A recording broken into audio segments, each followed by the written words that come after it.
Now, my worry was that everyone would think it was an April Fool's joke, that we weren't actually doing anything tonight. So I do hope that someone tunes in, because we are here to have some shenanigans. And joining me all the way from East of Sin, our bar in Phoenix, it's my honey. Hi, honey. Hi, everybody. Hi, honey. Oh, honey, your screen looks a little dirty. Let me fix that. Let me fix that for you. Okay, there we go. Oh, thanks. And then the other half of the shenanigators tonight, ladies and gentlemen, all the way from the East Coast, Primo Kimo, Banshee. Aloha. Hello. Aloha. And for you, I have. Oh shit! See, what was that? What? Why are you peeing on? You peed on Bridget. Spam Banshee got a urination. All because it is April Fool's Day. Welcome everybody to Shenanigans. Woohoo! What is going on? We got a few things planned, but also, just hanging out. If you want to join the show, pop on in. I've already got some guests hanging out backstage. My mom is saying hello to everybody individually. Hi, Stacy dear. Aloha, Primo. Aloha, Bridget. Aloha, Peg. Aloha. Happy April Fool's Day. All right. What is going on? So, look, spoiler alert. If you play Hurdle and haven't played yet, I would block your ears for 2 minutes. But look, it's 5 o'clock at the West Coast, 8 o'clock on the East Coast. If you haven't played Hurdle yet today, it's your own damn fault. You guys know what Hurdle is? We don't do the Hurdle. We haven't done the Hurdle. You know what? That reminds me, I forgot to play Wordle today. Yeah. Do you know what Wordle is? Wordle, I do not like the Wordle anymore. It stresses me out. Okay, so here's Hurdle. Hurdle grabs a popular song on SoundCloud, and the first clue is the first second. The second clue is we did play this. Okay. Yeah. So today on Hurdle, they had their little April Fool's jokes. So let me show it to you. So instead of explaining it, let me show it. Small. Okay. So I play every night at midnight. I stay up to play so I can be the first one to play. And it says, "Oh no, today's track is unavailable on SoundCloud in your location." And so that had never happened. I'm like, what?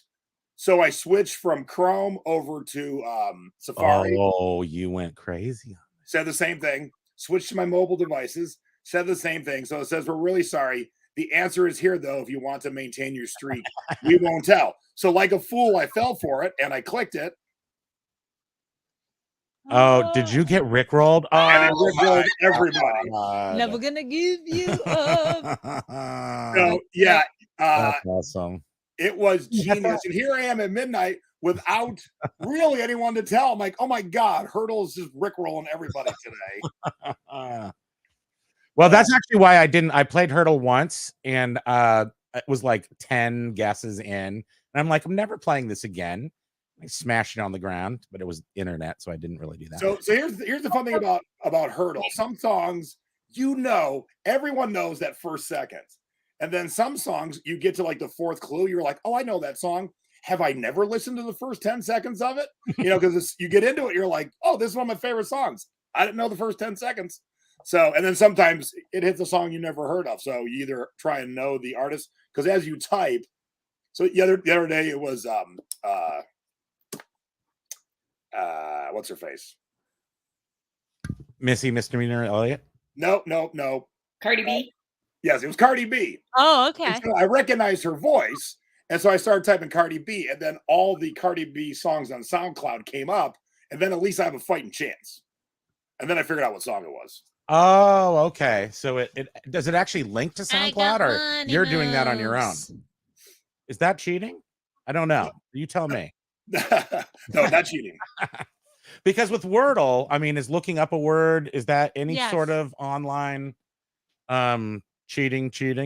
Yeah. I mean, if you look online for anything for Wordle, are you cheating? Yes, you're a cheater. So that's why I hate Wordle, because I sometimes get to like the fourth one and I'm like, if I get to the sixth one, I'm ashamed of myself. I will not forgive myself. I'm going to have waffles for dinner and just to survive. So I don't do Wordle. It's too much. So here's what I learned today. Rickrolling's been a thing for 14 years, and I have some friends that said, huh? Some people somehow have never heard of Rickrolled, or they've never been Rickrolled, which seems impossible over 14 years of being on the internet. So if you don't know what it is, and when it was hot 14 years ago, you would get a link from a friend or in a Facebook group or whatever that said, oh my God, check out this video of this cute puppy kissing this cute kitten. Or, oh my God, check out this drug dog taking down a drug dealer. And then you're thinking you're about to see this cool or cute video, and you click on it. Next thing you know, you're watching Rick Astley. So you've been, and it's good, and you like it, and it's confusing, and that's what makes it great. And I also a related story used to collect. I bought out a bunch of jukebox, like, so 45s. Had a lot of 45s, and I kept, after I sold a bunch of them, I've kept about 100 Rick Astley 45s. So at some point in my genius career on this planet, I'm gonna mail them out for an old school Rickroll. Wow, a manual Rickroll. You're gonna get one. I mean, I probably should send turntables. Stacy ducked out that quick. I know. What? Wow. Did you insult my wife that fast? I'm sorry. Whoops. What up? Honey, where'd you go? What? That's that. Well, we got to carry on here. Yeah, well, I'm gonna knock her out for a second because we're. Oh wait, she's back. I told you if I got bored, I was gonna leave. All right, so we got a couple people backstage. So let's start with what are we all drinking tonight? I will go first. Good Lord, I made an actual zombie tonight. Oh, that's awesome and delicious and frosty. Oh yes, it is very. That ice is great. I have been waiting. What if we have any fun tonight or not? I'm waiting all day for this zombie because I knew I was making one. So that's delicious. Primo, what are you in Spam Banshee drinking? Well, it's 8 o'clock here on the East Coast, so we're already a little deep into them. So we don't. I guess we'll get one more maybe sometime tonight, but we're kind of at the limit. So I'm just going to pretend like we had these Lancers, which are the Vina Branca from the 70s. Very delicious white wine, which isn't much different than what we actually had this evening, which was white wine with some. So wasn't it different at all? No. Well, it had tang in it, the white wine. What? Tang. You know, astronauts. Yeah, we know what it is, but you have what tang with your white wine? April Fools. It was just Delicious wine. Honey, what are you drinking? Do they still make Tang even? I don't even know. Yeah, they do. I don't think we wouldn't do Costco that, has though. a huge thing of it. I am drinking agua. Not agua like from Dr. Z, but water. Gotcha, honey. All right. Well, she's in Phoenix, and you evaporate if you don't drink That's water an April down Fool's there. joke. Yeah, I have to stay hydrated. All right, let's bring our friends Annette and Jack in here. And Annette has been not feeling good all day. And then boom, she's here. That one girl on one show, she was like, "Oh yeah, they call me Puke and Rally Alley," because she would puke and then get back up and keep going. So I know you're ill, and are you drinking at all? Yep. I killed the germs. Nothing's gonna stop Nice you. mug. It's a disinfectant. Yes, exactly. I see. So Annette's holding the Forbidden Island house mug in the fifth glaze, maybe. Mm-hmm. And Jack's Nice. holding the Lava Lech in the fourth glaze, not counting the Big Toe custom paint job glazes. And we are drinking the Trader Vic's grog. Trader Vic's grog. Just rum, just glass of rum. Trader Vic's grog. Oh, grog! I swear you said rum, and I'm like, dang, Yeah, you guys are ballers. Just a big That's cup of rum. There you go. That works.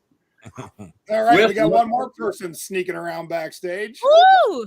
Oh, Cheryl, what's happening? hey, what's up, guys?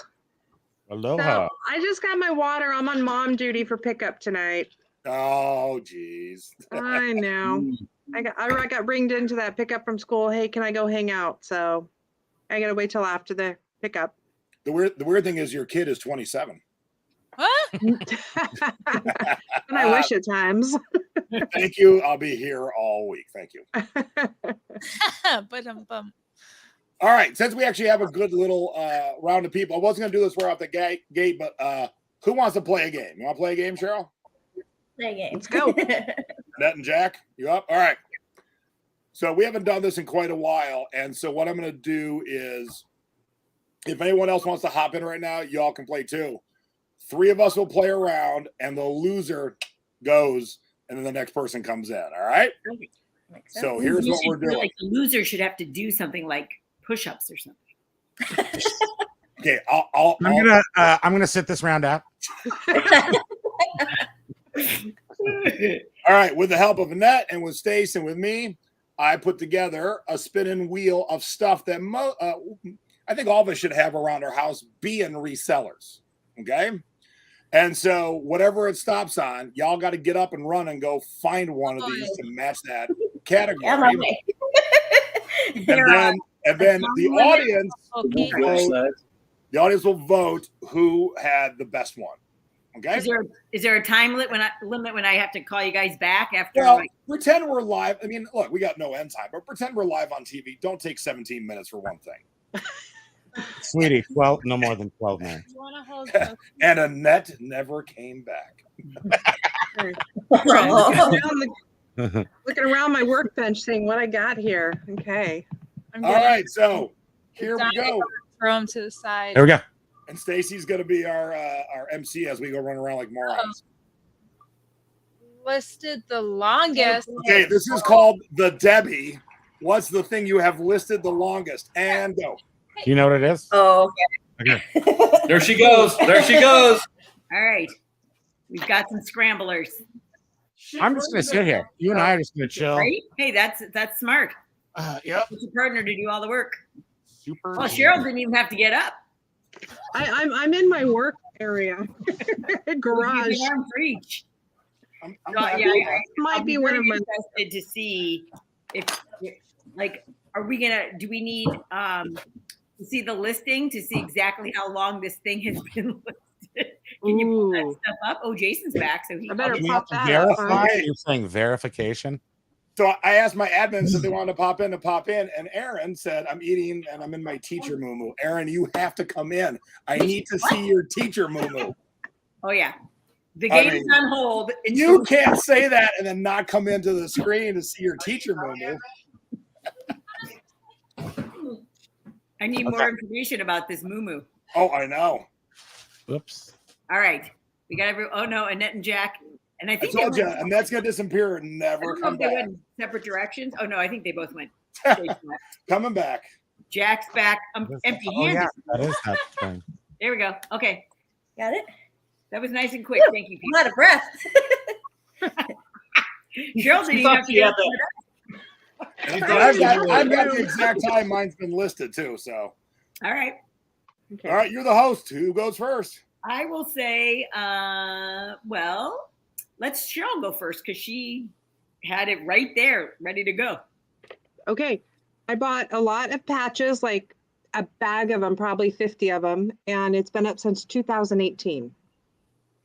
And I think I've got like 10 left. So are we talking like, is it 4 years or was it the end of 2018? Do we know?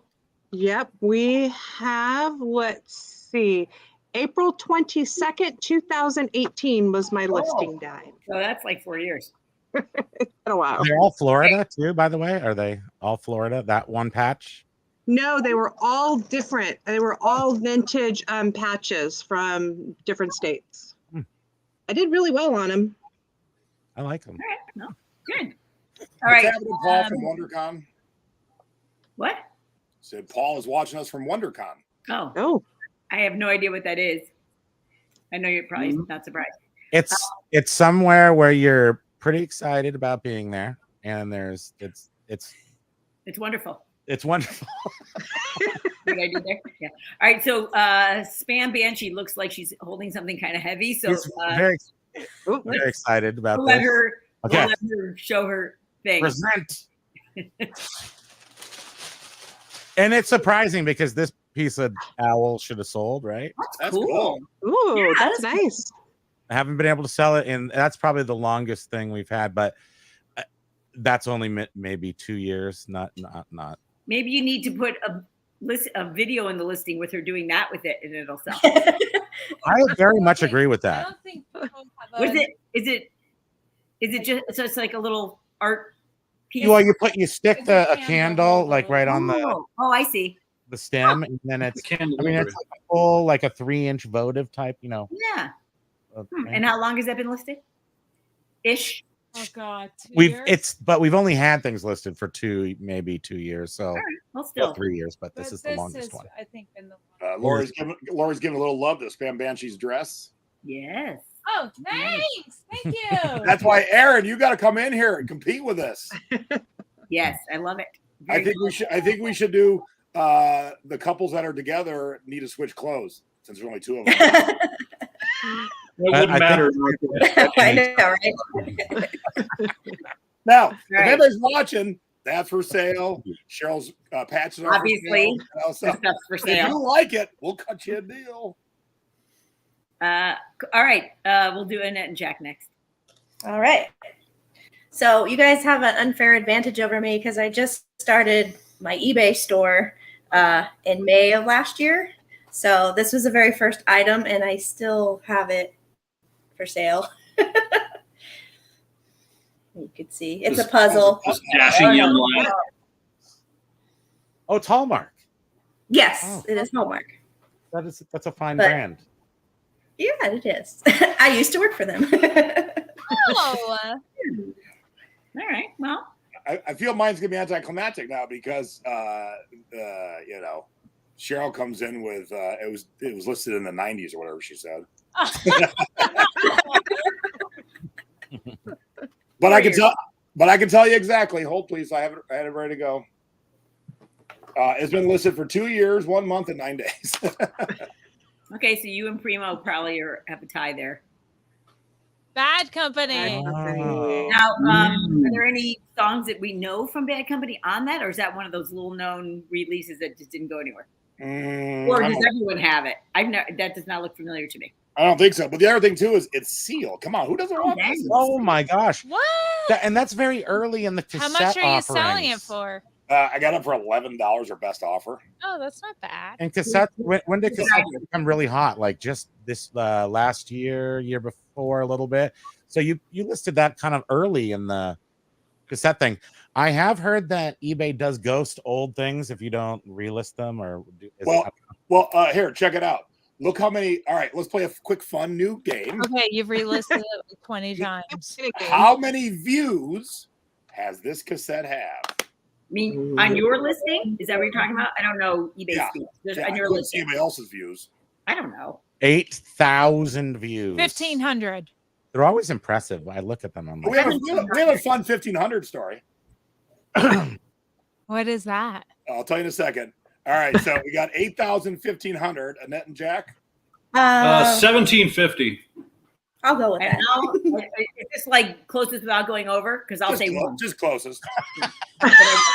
I'm going 900. Okay, I'll say 666. it is Nice. 2,157. Oh. Can you imagine 2,100 people looked at it and went by it for like it's $8? brand new. It's brand new. $8. Look at it. Come on now. Here's what you do. You take Primo's suggestion and relist it, and then bump it up to $20. Yes, that happens. It will work. The psychology of and now cassettes are hotter. Oh yeah. And Bad Company is like the first cassette you want to buy when you're thinking of assembling a vintage cassette. I think I've heard somewhere that cassettes actually sell. Somebody said Go that. figure. Georgetown. Somebody Texas. told me, yeah. Oh, Jenny's telling me refresh my listing. All right, well, I'll refresh it. Yes. Nice. All right, so that was a warm up because we could actually pick a winner, the oldest, so that would be too easy. But since the number 1,500 came up, let's tell a story. I put Stacy in the spotlight. Sorry. So we lived in LA for 4 years, and in that 4 years, I was on 4 game shows, and one of the game shows I was on called me and said, "Look, We're only getting men. Do you know any women who are good in pop culture? We need women contestants. I said, my wife, of course. Of course. So, Uh, did anyone watch the show? I think it was, I can't remember. It's been so long. It was either Comedy Central or the Game Show Network. Comedy Central. It was called Beat the Geeks. Okay. I No. Oh, it remember sounds that. familiar. All right, so there was a That's music violent. geek, a movie geek, and a Sounds TV like high geek school. every week. And then they had a guest geek on your episode. So I played, and the guest geek was horror movies. And I didn't win that game. And my mistake was I was playing for the win instead of playing to block the other person. I wasn't thinking Okay. big picture. I moved on to other games where I won 2,000 and 3,000 and 60,000. So once I got the feel of a game show, I'm good. So Staci goes on, and the guest geek is wrestling. And at that moment in time, Staci and I watched WWF every single week and knew every That was like story. the early 2000s, right? We were living in Wow. So I'm like, my honey, she gonna be the shark. She got this in the Oh, bag. She goes all storylines. So the game worked just like Jeopardy. They set a question, and then in front of the contestants, but not that you could see on the show, there's a light. You cannot buzz in until the light goes off. And Staci buzzed in early every single time. Because I knew all the answers. I was so excited. My adrenaline got the best of me. So And you backing up, got the answers right? yeah. So backing up a step, because my mom and dad play a role in this. I'm going to be on Beat the Geeks before Staci is, and I'm working at my job in Long Beach, and my dad calls me. My father never has called me in. He called nobody. He has a smartphone. He calls nobody. I'm sitting at work. Dial. Yeah, unless it's a butt dial. I'm sitting at work, and my dad calls, and I'm like, "Hey, Dad, everything okay?" He goes, "Yeah, did your mom get there okay?" And I go, Did Mom get where okay? He goes, "To you." I go, "You know you're talking to Jason." My brother's name is Buzz. I said, "You know you're talking to Jason and not Buzz." He goes, "Yeah. Mom's coming out to see you." And I didn't know this. It was a surprise that Staci and my mom hatched. So I'm just like, all right, well, I don't know, Dad. Bye. And we hung up. Now, as I kept working, I'm like, oh, but my mom's flying out to surprise me. So the goal was, what was the goal, honey? Something to do with 1,500, right? Well, I'm not sure where you're going with this, but because when you were working at the haunted thing, right? Yeah. Queen Mary. Yeah, but also you guys were coming to the game show. So the plan was Mom was going to be with the Queen Mary. What'd you say? I thought we were surprising you at the haunted house. No, the goal was I was going to come home from work and Mom was going to be on the couch. That was the plan. And I was an evil clown at the Queen Mary at that time. So when I'm on the show, so it was a haunted Queen Mary. What is happening? That makes sense. When I'm on the It's show, not going well. where's No. Pug again. Don't What? make Staci turn into a pug. No. trying to tell a story, hon. Then tell it. You're going off on all these tangents that have nothing to do with We're trying to fill space. it. There you go. It all wraps together. 6 hours at least. We're just getting started. Oh, she's gone. She pugged out. So we go to commercial in the middle of the game show, and I wave at Staci and my mom, and the lawyer comes over and yells at me because I might be getting signals from my mom and Staci. And then the lawyer yells at Mom and Staci. Like, it's a big deal to not react to the person on stage. All right, so back to Staci, and she rings in too early every single time. So at the end of the first round, one contestant has points, Staci and another contestant have 0. So then, But the other then guy had 0 because he didn't know the answers. he was dumb. You were too quick. Wow, that's awesome. I would have been great in a gunfight in the OK Corral. Ready, aim. So they ask a question to see who's going to go on to round 2, but they ask a question that really no one would know, like we just did with how many views my cassette had. Who gets closer? So the question is, He's finally getting to the point, people. Nice. Hang with us. how many stunt people are credited on the movie Titanic? 1,500. So the two people write their answers, and they ask for the other guys first. The other guy goes like Artichoke hearts. 180. And the host goes, nope. And Stacy's look changes. She goes, they reveal her answer, and it says 1,500. And if you listen close enough, you can hear me in the audience go, oh. So the answer is like 100 stunt people. And Stacy's guess was 1,500. A lot of people on that boat. There's a lot of There people. were way more than 180. It must have been CGI. Oh yeah, absolutely. So we're going into commercial. Did they And the host- differentiate, Stacy? Did they say how many human stunt people versus computer They generated were stunt dead. people? not. Yeah. Okay. See, that wasn't. So the host has his cards, and he's I like, Stacy, I have one more question for you. And Stacy gets all excited. She goes, what? What are you still doing embellish. here? I don't get all excited. Like, what? You perked up, and he's like, what are you still doing here? Oh, that's harsh. What was that? I still I would remember what that guy looks like, too, that host. If I ever see him again. Where's Did that you- host now? What are they doing? Did you Will Smith him, Jason? Did you watch Oh! Oh, No, I high-fived him because it was hilarious. It was like, oh, high five. It was funny, but I still think I'm right. I'm sure you are keep the because stunt numbers in the film. No. So we had a backstage. I go, amazing. honey, 1,500 seems. do you know how long the credits would be if there was 1,500 stunt people? That would be 3 hours long. You go by fast. Yeah. they Have you just- seen those Marvel, the I ends agree- of the I Marvel agree. Oh movies? my God. Oh, We just God. saw the- They're animators, but I mean, they're stunt people. We just saw the Batman. I'm telling you, those credits. It was What, was it good? Was it good? Did you like it? No. I heard that It's good. It's got to be good. there was something I read that said it was too woke. What, I don't even know what that means. Okay. It's too woke. Well, yeah, you got to be awake to watch it. I was not too awoke during. All right, we have another guest waiting. So here's what we'll do this time. I'm gonna take out Cheryl, but don't go nowhere, Cheryl. And we are gonna spin the wheel. And then we're gonna have the audience vote who comes back crap. with the better thing.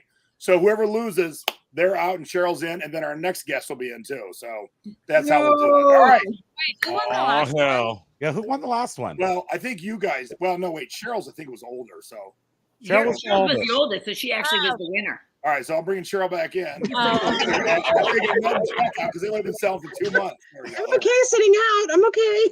I know. All right, here we go. Saved you. Oh no. I'm Uh, scared. okay, here we go. I'm Here we go. nervous. Here Just we start running go. now. Just run. Oh, God. Run for the hills. What is it? What is it? Oh, coolest bark cloth. Ah! Yep, cool. Coolest bar cloth item. Here we go. Bye. Bye. Cheryl actually had to get up from her desk for that one. I think I got something. However, you and I, Stace, we're still right here. Right? Gotta Just hold this balloon down. Somebody's got to do it. That's right. That's right. So, what have you found anything cool? Oh, I hear her yelling up there. She's giving me a play-by-play. Is that a Any good? cool food in the area that you're living now? Is it what? Any good food there? Well, I'm doing this. Tacos? I'm doing this 28-day cleanse kind of thing. So, plus, I don't like food anyways. So, Oh no! I'm sure there's some good stuff around here. Jeez, I guess. Well, I guess yes. Opposites in the food department because Yeah. I feel like he likes food. He does. Yeah. I do But it seems like that we do. There's a lot of variety and choices and. Oh wait, we're right. That's not bar cloth. Shut up. I know it's Wow, not you It's can't gotta put be the roll bar up cloth. front. Has to be legit. I can't wait. Legit. What about that bolt of fabric we have? That's Yeah, fabric would work. It doesn't have to be a shirt. orange. I don't know. All right. So Jenny says, when do we vote? Once all three contestants show you their entry into the coolest bark cloth item, then you vote, and the person will just kind of gauge the chat. The person with the least amount of votes, they'll sit out the next round. Should I be seeing the chat somehow? Do I need to be doing something else? No, I'll keep an eye on the chat. Okay. And we're just chilling. We just Oh, the person isn't playing. It says they have legit bar cloth. So hang on to that bar cloth. You're not in this round, but we'll see what you've got when we bring you in. We've all got our bar cloth. I'm hearing some Ladies got it. Like, there we go. I heard the excited exclamation. All right. I hit it. All right, Stace, who goes first? The reveal. All right, let's go backwards. So Jason, you go first. All right, so I have many options, obviously, but I love this one because I'm all about creepy clowns, and the stripes kind of remind me of like a bar cloth Hawaiian clown dress. Oh, I like that already. Oh wow. Yeah. Oh, I love the colors. Why did we take the other gang out just because we're only doing 3 this time? Yeah. Okay. And then a loser will sit out, and then the next person will come in. Jason, All can right, you model that for me, please, so I get the full effect, please? so there's mine. I believe you, but that does not look like bar cloth. Cool. Okay, Cheryl. Okay. I've dressed too. Ooh. Also And flowers. so- Flowers. Okay. There you go. Flowers in the stream. Yes, I like it. Okay, here, you gonna reveal your thing? All right, Spamela. You may reveal. Revealage. Hey, here we go. Here, this is literally cloth. I mean, it's a piece of fabric that you could That's make. cool. shirts That's or legit. whatever. Wow. Ooh. Ooh. Making people. They got Presentation. All right, so now we look to the chat. I like Did you that. like mine? Did you like Cheryl's, or did you? So you can write spam, Jason, or Cheryl. Spam, Jason. Oh, I have not watched the Clown Motel movie yet, but it's sitting on my work table at home. Well, and they're making a new one too. What? They're making a new one from the Clown Hotel. I did not know that. All right, we got a spam and a Jason so far. How many people are watching? We got 50. Spam, Jason, spam, Jason, spams, Jason, spam, spam. Okay, we know Cheryl has lost. Oh, Cheryl. I like that. Very Brady Bunch. I like the Brady Bunch flowers. All right. That's all we need to know is who didn't Thank you, win. everyone. Thank you. There we This is go. By the way, should we introduce Spam? What's in your lap?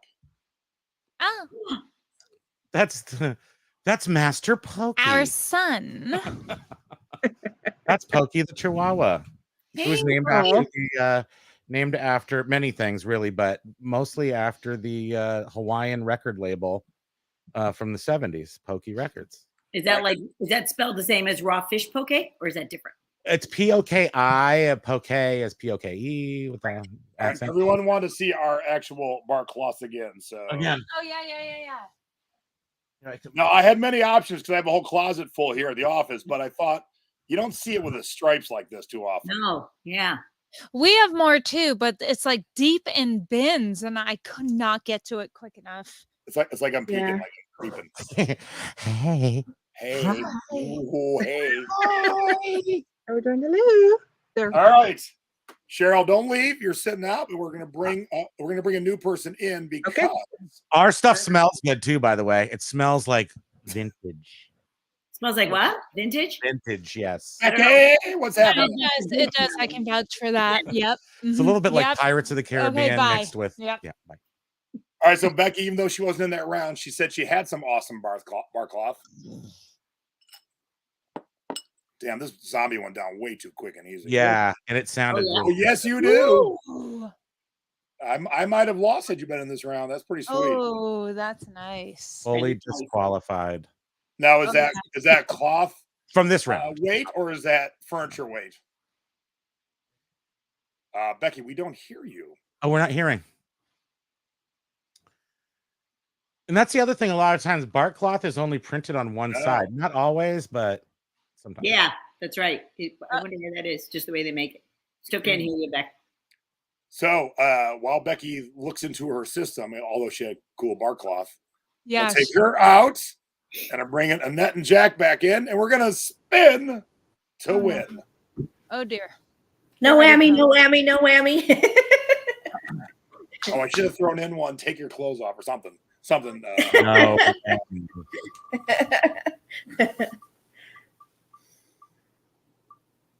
Last thing you what? Thrifted. Last thing you thrifted. Go.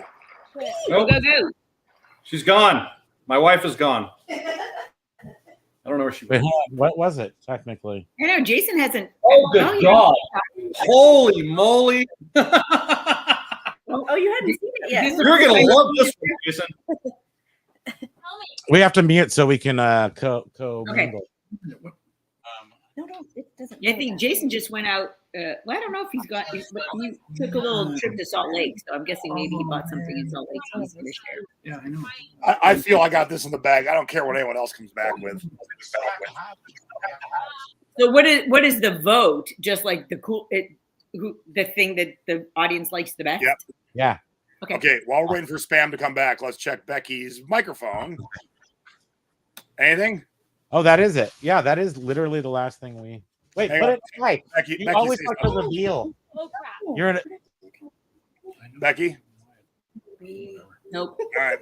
So, Beck, leave and reboot your computer, then come back. Try that because we'd love to hear you, but we don't. All right, taking Becky back out. All right. To get rid of this. We're just always trying to premature No, I am standing. presentation I am here. All right, standing. all right, honey. What are you talking about? No premature presentation. I say let's have Annette and Jack go first. Yeah, All what you right. like best? What you think All right. is the coolest thing? All right. Well, here is her last thrift. And you're going to get a kick out of this, Jason. Oh, yay. It's a flashlight. Oh, It spins. Oh, but what is this? It's a it's tag. Ringling Brothers. It totally is. Yeah. Neat. Where's the- 1995. Well, it doesn't have the batteries, but yeah. Ooh, And that you blinds might you and your have neighbors. a Made in And China. it's awesome. Yeah. So does that blue part? Is that what actually like lights up the That's the really part neat. that's his belly? Yeah. So this part right here. And it spins. Yeah. Inside Okay. spins. Do you have Like a little my souvenir address? from the circus. Oh yeah. Address. I do. All right. That's really We're awesome. going I to put like a that. pause in the game for a second, so hold on. Becky, say something. Nope, you lie. Oh no! You turn on closed caption. Does this thing have closed captions? No, it does not have closed caption. I'm taking it back out, Beck. Okay, who's next, honey? All right, so we got I will admit, we have a kick-ass clown. Let's do Primo and Spam next. Ooh. Present. Look at it's him. Oh, it's us and them. God. Is that That's literally was just showed up on our local marketplace, Facebook market- and we met the wow. person in the Price Chopper parking lot, Yeah. and It's a piece it of was pop-up. $10, and it was a kind of a nice collectible with like Wow. words on the back and frameage. Museum Honda quality. Trading Company. So I don't And know. we got it for a really good price. Yeah, it was $10. Yeah, That's how good it can was. You believe it? Now, are you selling that or are you keeping that? Oh, geez. I know there's a hole in the wall right there that we not a hole in the wall, a whole space. Yeah, I'm gonna fill it with that. Yeah, Yes. we'll probably keep it. Because we do have tapas, like big tapas, old tapas, but they're really large. So this is a nice one. So Swoop said she heard Becky. I didn't hear Becky. I didn't hear Becky. Me either. Nope. Swoop, how many zombies you had, Swoop? All right, so I'm up. I still think I'm winning. Okay, here we go. So don't not vote for me because I'm arrogant. But. Deliver. All right, here we go. You ready? Deliver. Estate sale find. Probably of all my years of buying leather jackets. This might be the most badass. Ooh. Oh, my dad had something like that. No, that's pretty cool. Nice. It is. It's fine piece of fringe. The brand Oh is my goodness. Scully. Is vintage. Yeah, It's that's a nice, vintage but thing. you know, I think our tapas. No, Bridget's campaigning. All right, so your vote is we'll keep with spams, make life easy. That stuff's beaded. Yeah, Spam Jack or Jason, just make life easy. Yes, but Spam that's Jack or beaded. Jason. I will point out the beads. I know. That's like the jacket from Lowrider. Look at the buttons too. It's in Oh my buttons. gosh. It's amazing. If you walked into like the Western Bar in How much are you 1977 in selling it San Jose, for? California, you'd be a king. Okay, so You don't have that listed yet, do you, Jason? no, someone said Scully, so that's the jacket. So that's me. Jason, We are out. Annette, Spam, Jack. Okay, y'all have to listen. Annette, Jason, Jack, Spam, Jason. All right, Spam, we're taking you out. Even though that's cool, I appreciate it. Actually, I appreciate both. Because I would use both those things in our house. Mm-hmm. All right. Becky went to Neighbor's house? no. No, she I think she's rebooting. So Cheryl's back in now. If anyone else wants to hop in, we'd love to have you play. Look, Aaron, I want to see your moo-moo. So stop teasing me. All right. Closing that out. Let's go for They're not topping this one. It would help if I put it on the screen. There we go. Okay. All right. All right. Your here we favorite tchotchke. Favorite tchotchke. Favorite tchotchke. go. There she goes. I don't have to leave again. Now, this, of course, could be something that you just have decorating your home or something that you bought to sell. Doesn't matter. Oh, wait, let's see. Oh, there you go. Hold it. That was I fast. will say, whether you believe it or not, although I gathered the list, I didn't really pre-think about anything. I didn't gather anything. I just left my office the way it was. So I wanted to be as fair as possible. No cheating involved. Yes. Right. Because cheating on something this dumb would be stupid. Okay, so I guess we'll have Jason go first. All right, let me do the big and the small. There we go. Okay, so mine is actually a 4-parter, but they're all the same. He said tchotchke.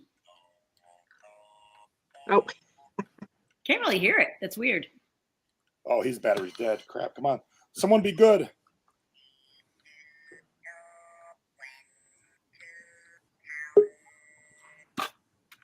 You can get the idea. Oh. Oh my god. What in the hell? So they sing, and then if you don't touch them for a while, they go, goodbye. They talk to you, so. But fare thee well. But you can sing, you can do them all together. Oh my gosh. Those things are terrifying. Thank you. All right, we'll just go right down.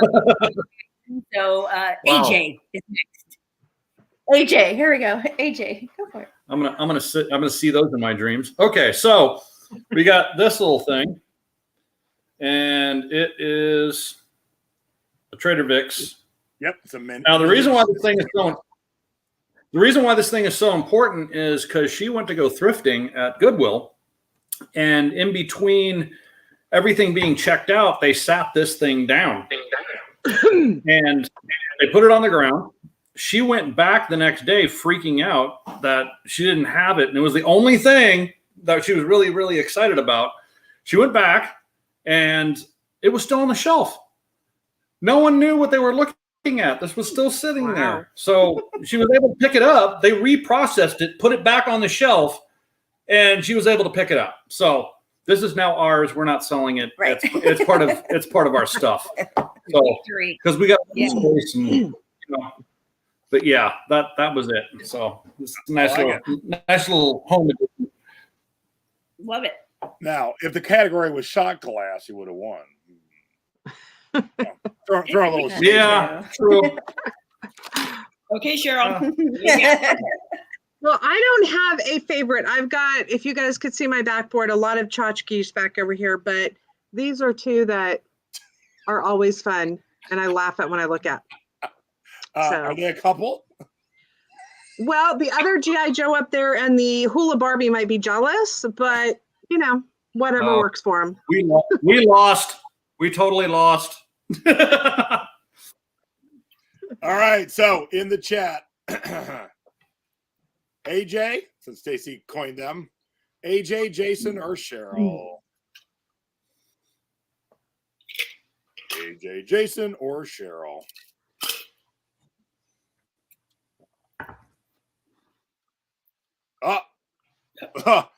AJ so didn't want to be part of this. They just quit. Cheryl. Hey, Jason, there's Cheryl. my name. Cheryl. All right. Well, one AJ, two AJ, but since they quit, what happened to their computer? I don't know. Aw. All right. So we're going to bring in a new contestant. Oh, AJ, you're back. I'm sorry you did lose that round, so I am taking you out, but welcome back to the show. Welcome back. Goodbye. Yeah, welcome back. Goodbye. Hey, who's this? Hi, Mom and Big Daddy. I'm not even there. Hi, guys. Hey. Surprise. There's Big Daddy. He's joining us for a change. What's happened? Cheers. Oh, shit, I'm out of my drink. I am drinking my famous painkiller. Hon, can you give me another drink? Oh, shit, you're in Phoenix. Get your own. So how's everybody doing? What's happening, Mom and Daddy? Well, we thrifted something today that we have never thrifted before. Quite exciting.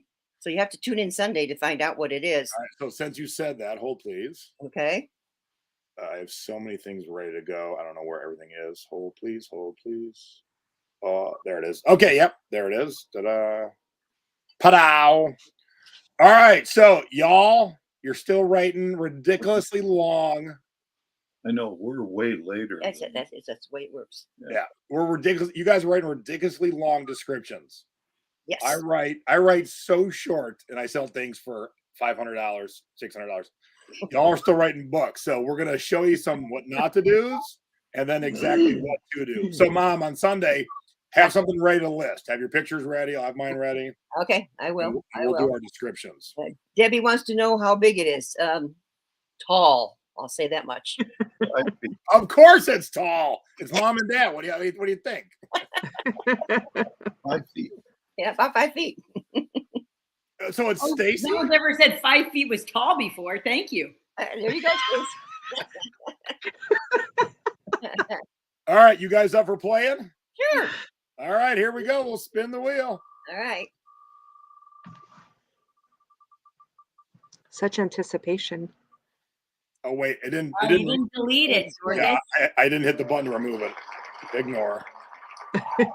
Ignore. Try again. Oh, I was going to pull out Hula Barbie. All right, there we go. I have a sneaking suspicion it'll be between Mom and I. Well, your favorite tiki mug, or just yeah. All right, Okay, I'm back. I'm working on one right now. That I So think you're will work. drinking out of it? Is that what? Yeah. I asked you Yeah. something. Yeah, that's what I'm going to get. Yeah, this one's lucky because I was working on it. All 3 of them. So it's sitting on my desk. Now, Primo and Spammy and Annette and AJ, Annette and Jack would do well. Primo and Spam Banshee have been collecting tiki for a long time. Annette and Jack are relatively new, but they've done good with their collecting. So maybe as a bonus, when they come back in, we can maybe see what they would have shared. So Christine says, how do we choose for this one? Rarity, art, appeal? Definitely appeal. You know. Yeah, whatever Now, you like. I do have a lot of mugs here. Mom has way more because she's at home. I'm at office. But I think this one's a pretty good one. Whoa. Okay, back. Okay. You good? All right, Stace. I'll say Mom, Dad first. Okay. Ours is kind of a threesome. They kind of go together. What the story behind this is a holy grail that I have personally looked for a long time. And we came across it last summer. And along with that, were a couple others with it. So go ahead and put it in front of there. Where am I showing? Yep. Up a little higher. Up. Okay. But it doesn't. There we go. Ooh. Okay, so this is a Stephen Crane tiki bowl. And I've been I've just been trying to find this one forever. But then along with it, at the same place, was this guy. At the same time was this guy. Oh.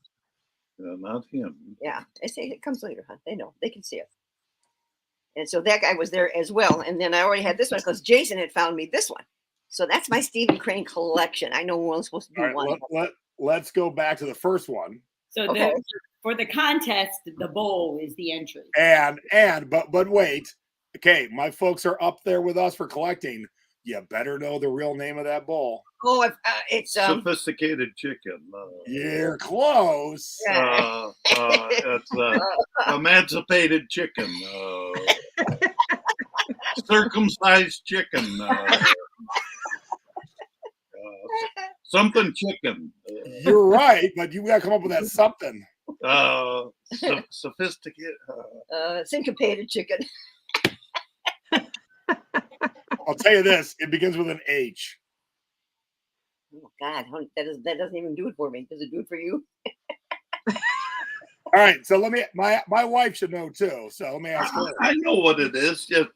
I'm 80 years old. Hold on. I'll try to give you a hint.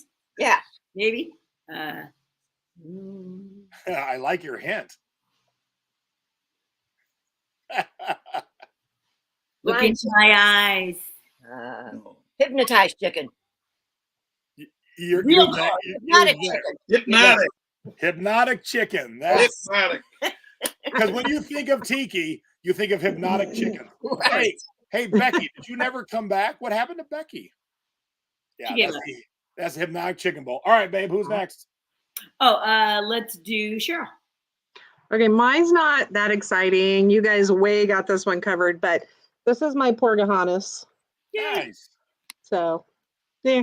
And tell everyone where that comes from. What it is specifically. I mean, like, where's it come from? It's a porg mug from Galaxy's Edge Disneyland, or Disney World. Technically, this one came from.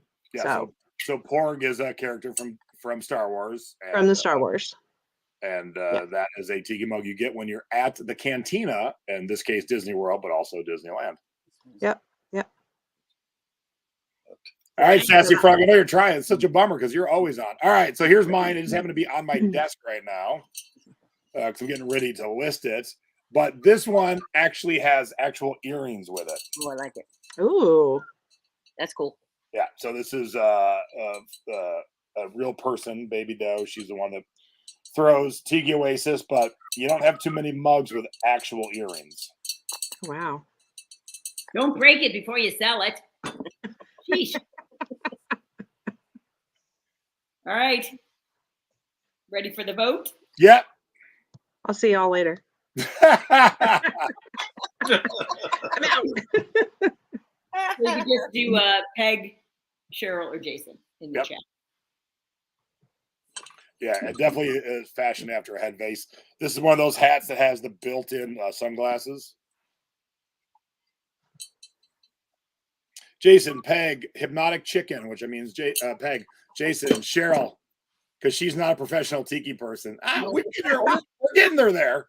Who said the older couple? The older couple.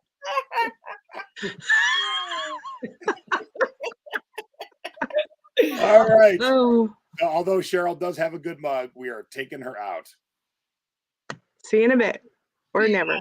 We'll see.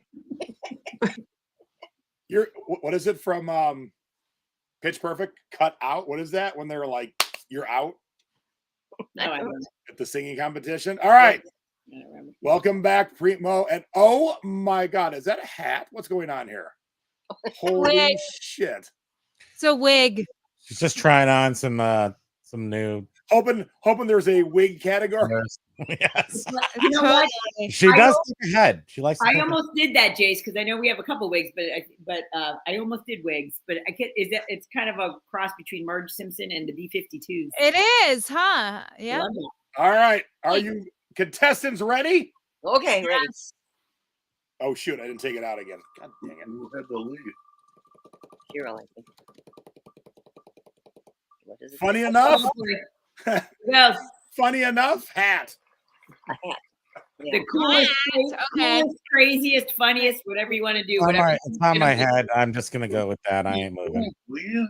Okay, sure. I got What else do you have? Do we have a second entry? I I'm know. just going with my hat. The only other thing would be this. She's got a second. She's got a backup. Okay. You can only pick one though, so choose wisely. I think It's I my got favorite I hat think I got on my this head one right back, now.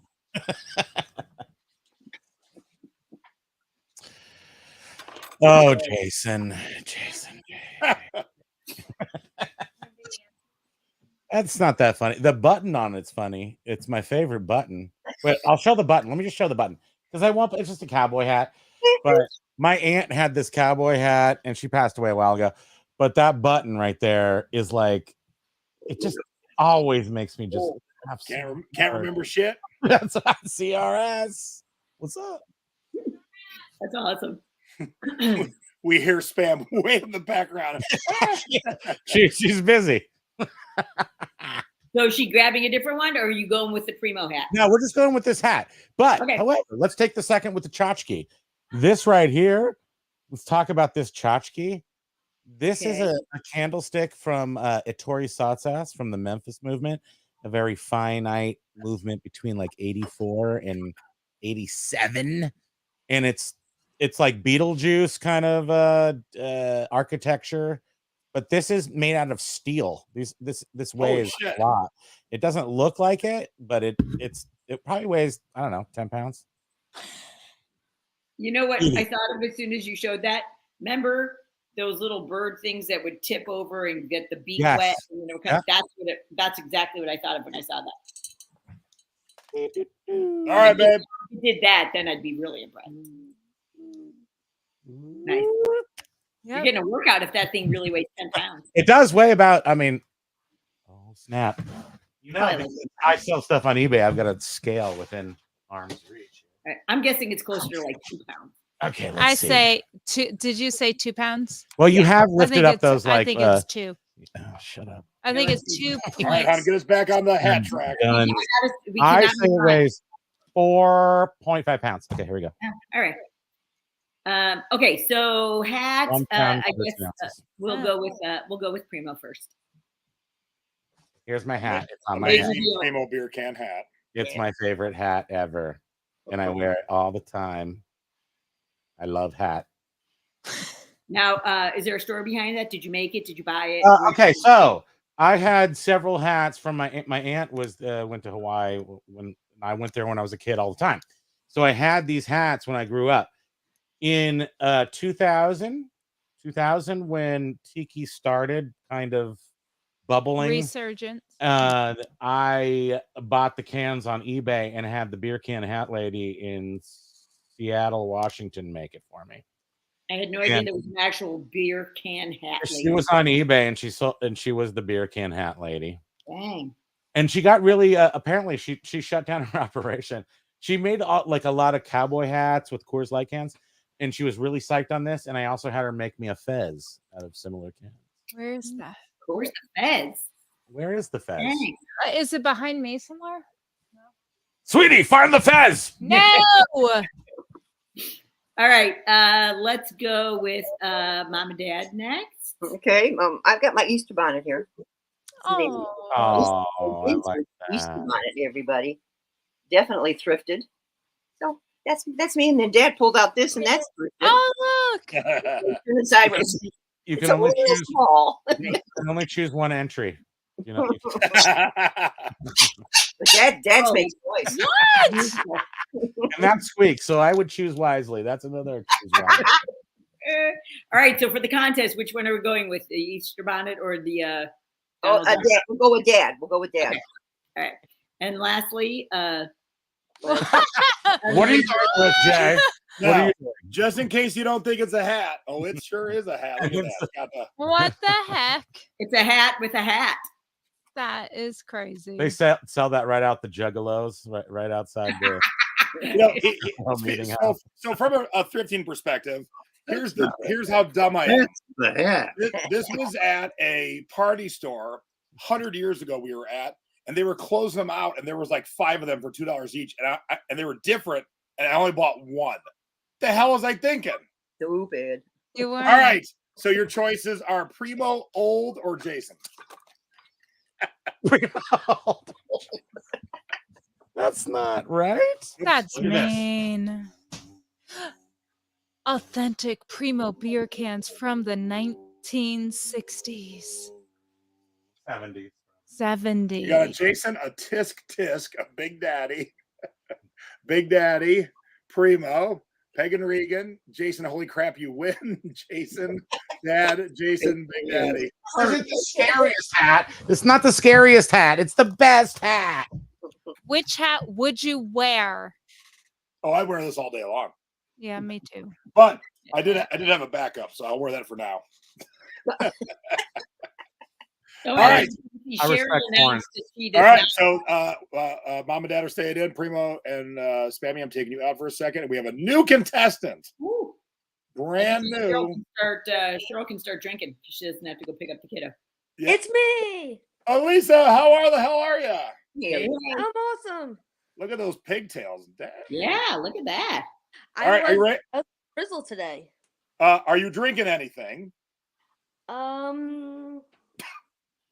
Yeah, Lipton. Okay. And whereabouts in the country are you located? In the beautiful state of Delaware, northern Delaware, between Wilmington and Philly. All right, there we go. All right, so here we go. Are you ready to run, Elisa? Everything is next to me. I don't have to run. We'll see. Smart. We'll see. Dun dun dun. Weirdest plush. I got Go. it. You just use it on your tchotchkes, honey. I know I did. Shit. Hey, what do you guys got? Go upstairs. Bring it. We got rid of the lobster. Oh yeah, shoot.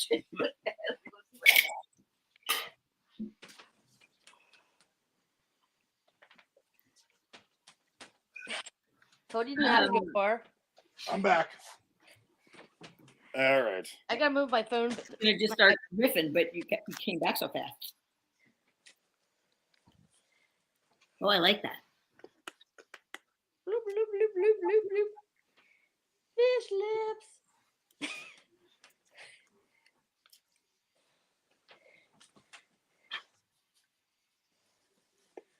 So, as far as plush goes, Oh no. what? This one's battery operated and the battery ain't working. Oh, You lose. That's gonna be points deducted for me. Wah, wah. Yep. If you can't demonstrate it. All right. But plush, I'll still show because I still think it might win. Yeah, I'm winning. well, I know all you eBay folks, if you are not selling plush, you should be because it's popular. It's easy to ship. It's squishy. There you go. There's my plug for selling plush. Oh. All right, everyone back? Felt the same way. Yes, Look. yes. All right, Stace. Jace, I guess we'll have you go first this time. Okay, so the bummer is I must have left him on a long time ago because he vibrates and giggles. Ooh. Oh yeah. But now nothing. But still a good weird blush. Yes. But it would have been much weirder if he would have vibrated and Oh, I know. Don't remind me. mm-hmm. You couldn't find it extra. You should always have extra batteries. That's a good tip for you resellers. Always have batteries handy. You never know when you might need them. All right, Lisa, you're next. Well, I have two candidates. You can only have one. Pick your fave. Okay. I Choose have wisely. a 3-foot long coin goldfish, Wow. koi fish thingy. Man, That's It cool. is like a body pillow. I have two of them. Pillow, see? That's Yeah. what that's pretty cool. Yeah, with the little flappy things. Yeah. And it's two-sided, so you can slam it, on the bed and stuff, and have fun. Weird. Oh, it's a shark. Sorry, it's a shark. Oh, Ginny's getting naughty in the chat. Uh-oh. I'm blushing. So am I, Jenny. Oh my. So it's a shark. It's a shark goldfish. It's a goldfish pretending to be a shark. Shark, As- shark, goldfish. Yeah. I like But that. as a He was like a koi fish, but I guess as, it's as a a second non-binding whatever. I don't know. I'm not the lawyer. I did get this from Matthew and Aaron. It is the unicorn that poops a rainbow. Everyone needs one of those. I did have a second one here too. It's my job with the hot slug. It's funny, Jace. Both of the ones that you showed are drooling. Is that Oh, you're right. some kind of subliminal? I don't know what. Drool and drool. Interesting. You got a theme going. Yeah, how many have? Thank you. And now the old people. All right, here come the, Armadillo. yes. How many people have a rainbow colored armadillo? Well, I like that. Does it poop rainbows? No, but his tail is colored and he's got colored toenails. Can you see the Oh, all toenails? right. Oh, Yeah. yeah? I think that's Cute. And I have to tell you, I just pulled this out of my profit pile. I think it's been there for about 5 years. It's called the Debbie. I know it. It's a Debbie right here, you The Debbie pile. guys. And we shall name it Debbie. Okay, sounds good. Cool. All right. The vote is on. Yes. Yep. So we've got the shark goldfish, the Armadillo.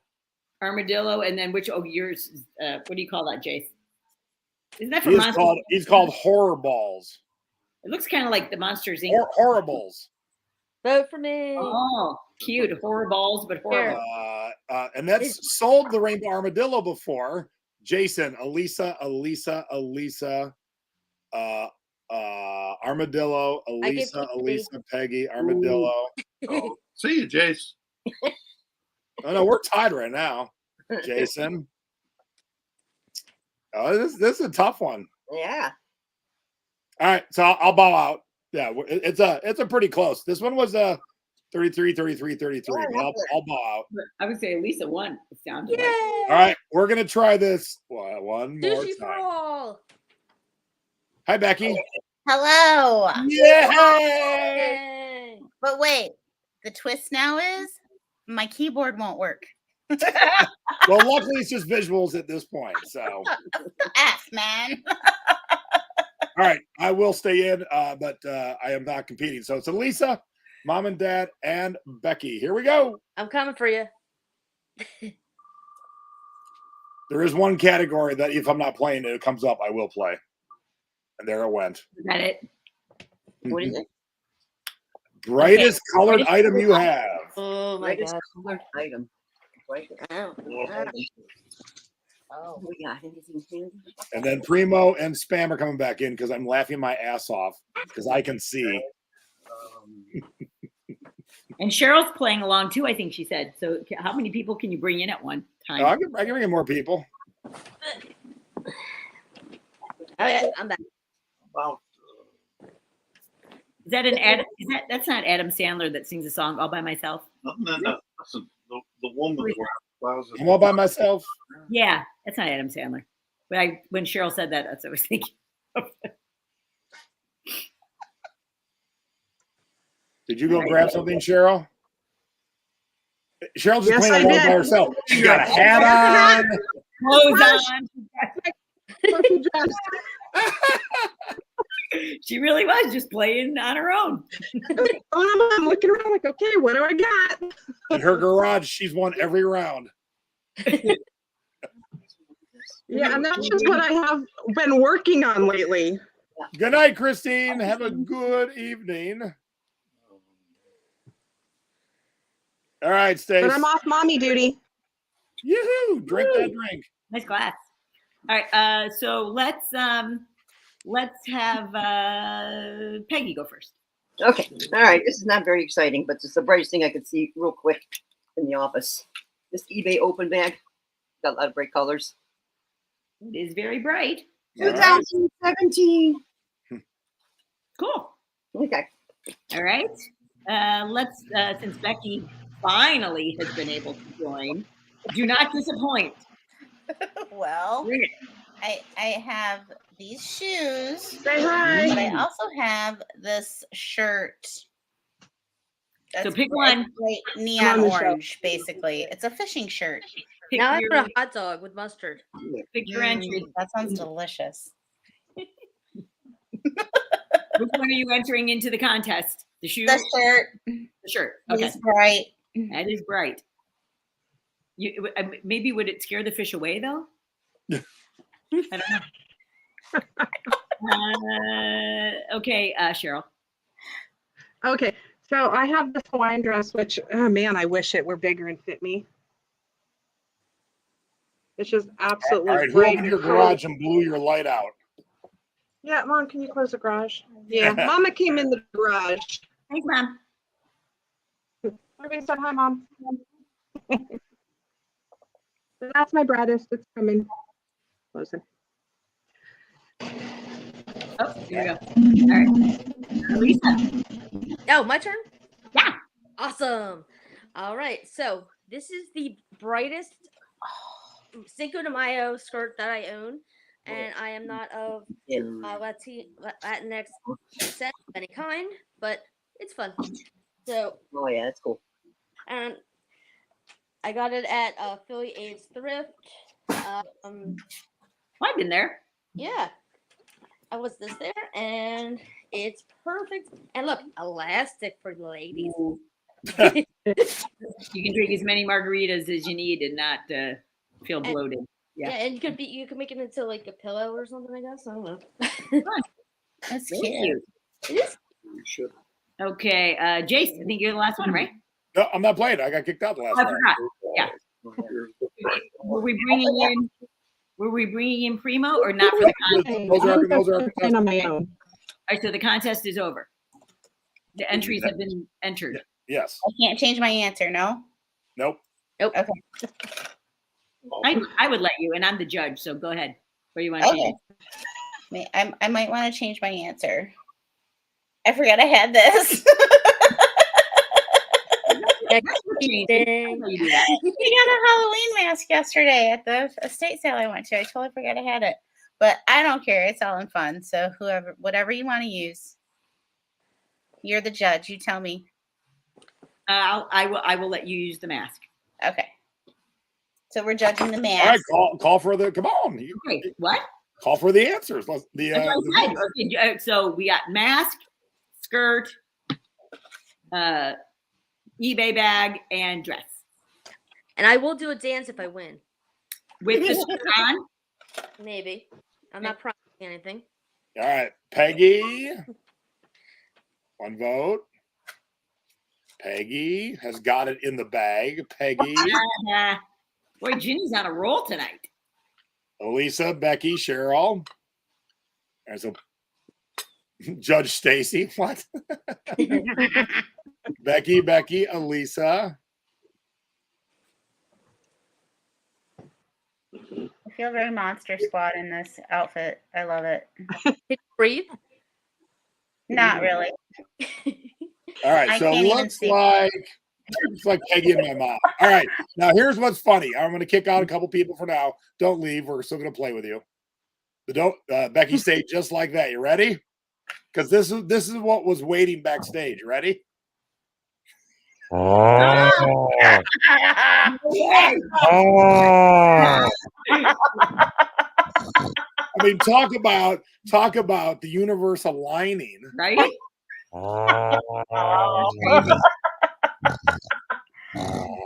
I got mad.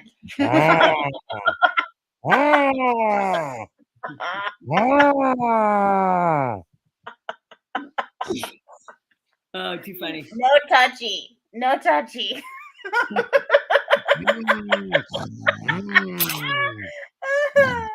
That is amazing. I would love for someone just to tune in right now. Wait, hang on. What kind of fetish group is this? Mm. Oh.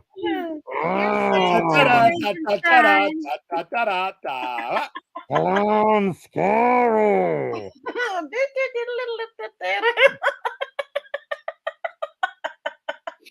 Scary clown. All right, so Jay, did you say you had other segments, or are you going to continue to do the? Yeah. We're gonna. No segment.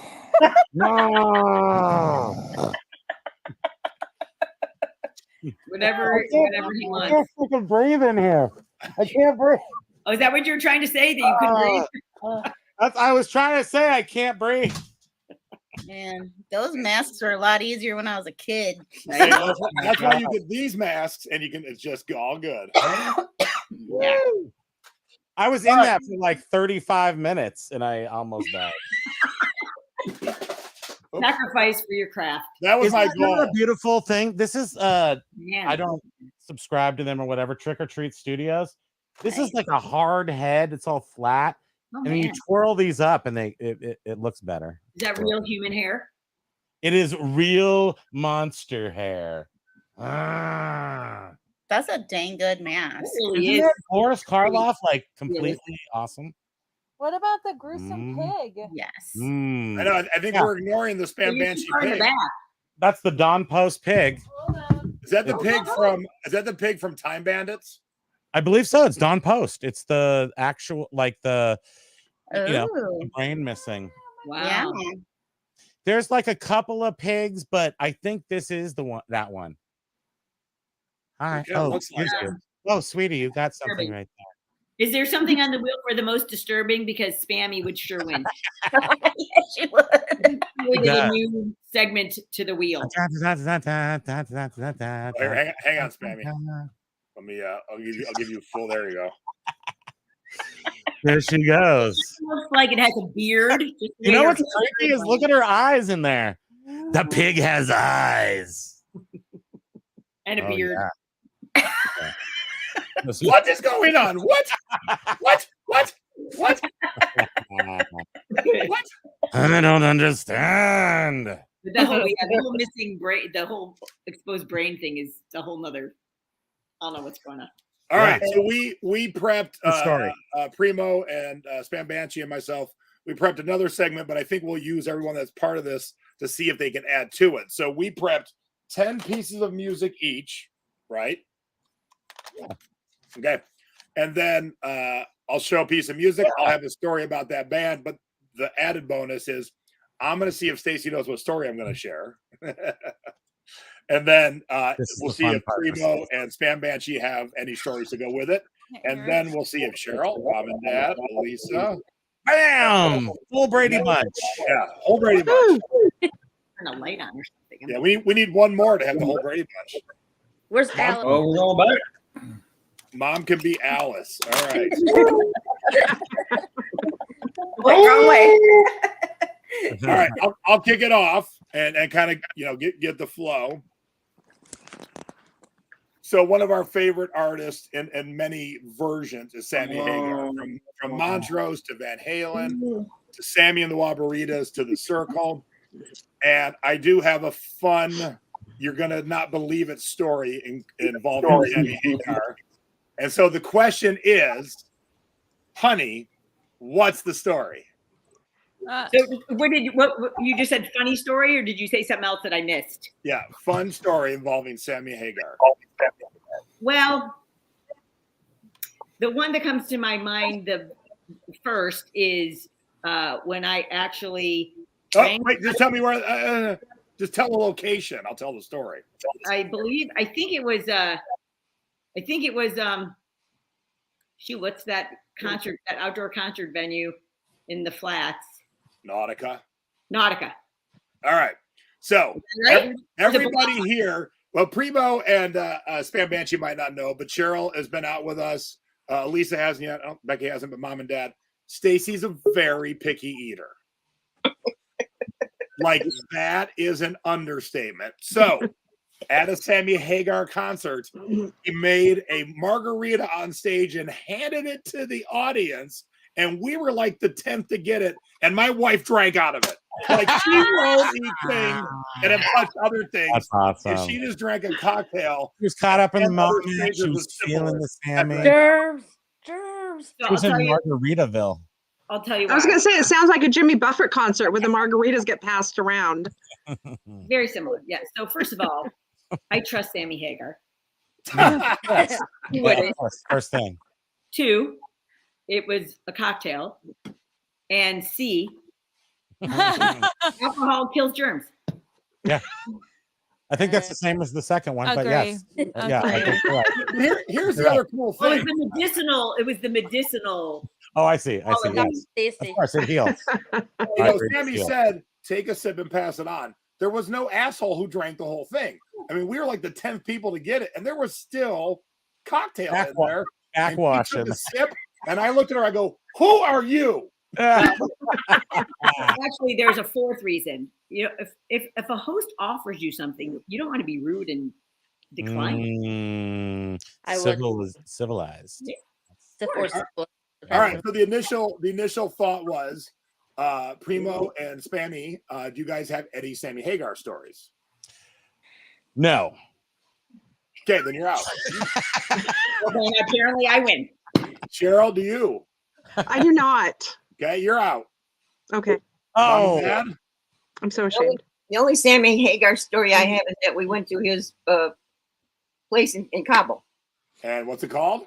Well, that's a story. You just said half of it. Yeah. Cabo Wabo. There you go. I'm helping you. That's a story. And that Yeah. was fun every time there. That's better than my story. Elisa, do you have any Sammy Hagar stories? Who's Sammy Hagar? Okay, that's what I figured. How about you, Becky? No, but if you'd mentioned Aerosmith, I would have one of those. Oh, well, we might see that. And did you kill Jack or not? He's gone. they're on delay. Wow, they're on a long delay. I think I'm having some connection issues apparently. Yeah, Annette's looking for a hat. That's how long. That's how back they are. She got Peggy internet. Yes, she does. She's got Peggy. Yeah, I Peggy's know. working Come on. Hey, I'm working good tonight. Yeah, you are. All right. Primo, the stage is yours. What is your first piece of music? Let's go with which one's the best, Bridge? I think we're gonna. Oh, I can hear myself a little bit. I'm gonna go with. Why did you hear yourself? I don't know. It seems like it's just noise that I'm hearing. Okay, so I'm gonna go with this because I have a secondary. Well, this is the best story. These guys right here, the Bloodhound Gang. Jimmy Pop Ali. I spent the better part of a day with him up in Montreal, and we were having a lot of fun together. And we were on the bus driving around the city, going to fast food restaurants and doing weird stuff. And then later we had some cocktails, we had some things, some stuff that they have in Montreal, and we were partying backstage. He's on stage after Nerf Herder, and he has a song that the refrain is the drummer from Def Leppard only has one arm. And I'm up on the stage. I'm just fucking smashed. I'm smashed. I'll just say I was smashed. And I'm sitting over there going like this with one arm, like doing like kind of like the bounce. And Jimmy Pop looks over at me. I'm right on stage. Everyone in the whole auditorium looks at me. He starts doing it. The whole audience starts doing it. And that was fun. I enjoyed that evening. And then we got a cab ride to the hotel.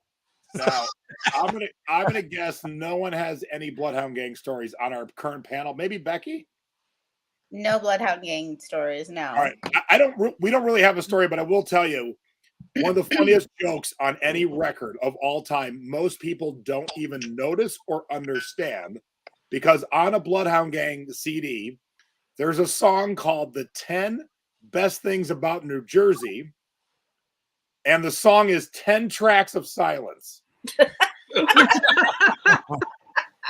I'm not sure what album that's not on this album. No. That's not on that one. But No. most people don't even understand. They're like, "Where's the That's music?" awesome. But you have to be watching your CD player to see it go through those Yeah, tracks. each one. All right, I got some fun facts. I don't have a story, but About Bloodhound Gang. yep. Nice. Yeah, apparently in 2006 there was a big controversy where they did a golden shower act in Kiev, Russia, where they did something to the flag. And God. like, oops. Yeah. So, that's right, 2013. You just took And us they were down a arrested path I for wasn't expecting. hooliganism. Sorry, I just shut down the whole show with that one. Well, Kiev is in Ukraine, right? And half of their flag is yellow. No, he said. Okay. I don't know. It did say Russia, but I think Kiev is in Ukraine, and half of It it is. is yellow. Correct. All right, so I'm gonna show my next one, and my mom has the story. She just don't know it yet. Uh-oh. So my next one is the Beastie Boys. I knew it. Go ahead, mommy. Oh Lord. Well, I take my kids who see the Beastie Boys. Let's see, Jason, how old were you at the time? It was 86. I was only 15, and so I didn't have a driver's license, obviously. And so, yeah, and your sister and your brother are younger. Just Buzz. Yeah. Was it just Buzz? Just the two of us? Yeah. Okay. Me and my friend. Yeah. Okay. So Christy and Buzz. we're watching this concert, and of course it's a rap concert type thing, and I'm not into that, but the kids are having a good time until the very end of their concert, and out comes this big blow up penis. Oh God! And I'm going, oh my God, what kind of a mother am I? What am I taking my kids to see? And I will never forget that. It could have killed my son. Oh my Because I'm 15, my brother's 11. But what mom is forgetting, and we'll keep her in the big, because when I remind her of this part, so there was a punk band named Murphy's Law. So it was Murphy's Law, Fishbone, and Beastie Boys. Mm-hmm. And Murphy's Law opens, and I didn't know Murphy's Law at the time. I knew Fishbone, but I didn't know Murphy's Law. So halfway through Murphy's Law opening set, the lead singer goes, "How many of you like pussy?" And I'm like, oh no, I'm going to be in trouble. And then he says, "How many of you like hairy pussy?" And I'm like, oh my God. And the crowd's going crazy. And then he goes, "How many of you like shaved pussy?" I'm like, oh, I'm in trouble. I was so upset.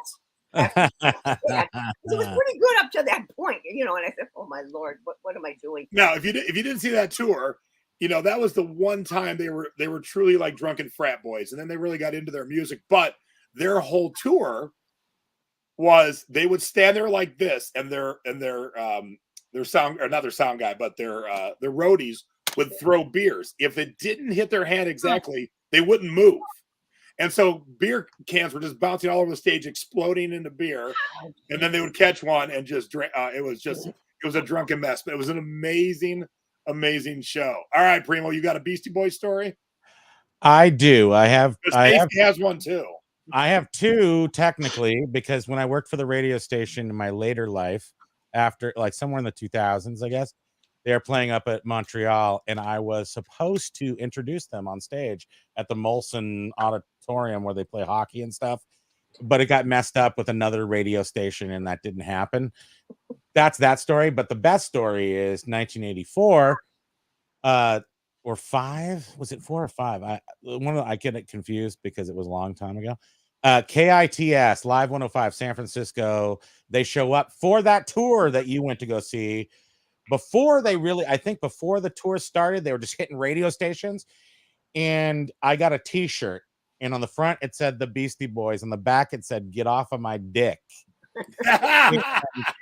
I had that t-shirt until about 3 or 4 years ago, and I sold it for $250 on eBay. And I wore it. And she wore it around a lot. I wore it to the concert in Montreal that we went to. That's you should have. All right, let's see if Stacy remembers her Beastie Boys story. Was it in the pit? That's right. Yeah. So I'll set it up. Beastie's second album, Paul's Boutique, comes out. It wasn't a critical smash success like License to Ill. They were very bummed. They kind of retreated for a while. Then they came back when they started playing their instruments with Check Your Head and stuff. They were hot again, but they booked 2 smaller venues. Go ahead, Stace. Yeah, so that was at the Odeon, wasn't it? I mean, not the Odeon, Agora. the Agora. Yeah. So I don't even know how many people it holds. Maybe like 20. I don't. But we were this was 25 years ago. I don't know. So definitely more built for the pit back then. And I'm kind of a scrappy little dude. If you didn't know that about me, so we're like, yeah, let's get in the pit. And so Jason's kind of. I'm not like in the front. I'm kind of on the periphery of the real action, but I'm getting some action. And Jason's right behind me. So like if I would have gotten pushed backwards, he would be my wall. And I started getting into it with a dude who would not respect what little boundary I had. And Jason was all ready to step in and kick his ass. And I finally punched him in the head, I think. Okay, so you're confusing. That's a Marilyn Manson story you're telling. I wasn't sure. So it was the Beastie Boy ones where the pit was so bad that I thought you just told the Marilyn Manson story. All right, well, it's still a very good story. It is. Yeah. Stacy slugged the dude and he ran away. Yeah. So bonus. So you got a bonus story. But the Beastie Boys one is that the pit was so awful that I wasn't even touching the ground. I was starting to freak out. I wasn't either. That's how bad the pit was. Wow. So luckily we somehow. Well, they should have been playing about a 5,000 seater. It was 1,400 seats. The pit had, of those 1,400, about 1,200 were in the pit. And the pit only holds about 300. And I couldn't stand up. Stacy couldn't stand up. And she went to leave. And I saw her leave. And I went to grab her elbow to let her know I was there, but she couldn't. It was so crowded. She couldn't turn her head to see it was me, and she thought it was some stranger, and she's trying to pull away from me. And I'm like, no. I'm trying to save you. I'm like, F this. I'm out of here. I'm sure we'll reconnect somewhere in the safety world. I mean, come on. I am 6'5", 280. I felt like I was drowning. That's how bad the pit was. Wow. Yeah. All right. So we've had Mom, we've had Primo, we've had Stace. Cheryl, you got a Beastie Boys story? I do not, but I got a penis story. Oh, well, all right. Me too. No, we're doing penis That's Not horrible, but my kid really wanted to go see the newest Jackass movie, so I took her. Oh my God, there's a Yeah. lot of penises. That's a lot of. If you haven't seen the movie. Usually they have some stuff, and it's like, okay, but this one, like the opening scene, oh my gosh, yeah, I was just mortified, and people in the theater are like staring at me with like my 13-year-old, you know, mom of the year, mom of the year. That's awesome. All right, Lisa, do you have a Beastie Boys or penis story? Eggplant. Well, I have to admit that I've only been to one concert in my life, and it was Mandy Patinkin. So That's not even a concert. Mandy Patinkin. That's like spoken word or something. Did you play the No. mandolin or something? I mean, I can't remember. no, he was singing and he was complaining about Philadelphia, and he was a big success in drawing, because he came in the day after our Mummers Parade, which is the biggest parade of the year, or New Year's Day, and he complained that there was too much parade going on. Like, get the F out of town. So I will excuse myself because I have no idea of any of these things. All right. So have a good night, everybody. All right, Becky, Oh, which one of the Beastie Boys did you sleep with? Well, I don't have a Beastie Boys story, but I mean, I did sell one of their sets. But like, if we're talking penises, Thanks, Cheryl. Every did good have to story make- starts with that. Yeah. of course, the week that I covered for somebody on an independent movie, there was I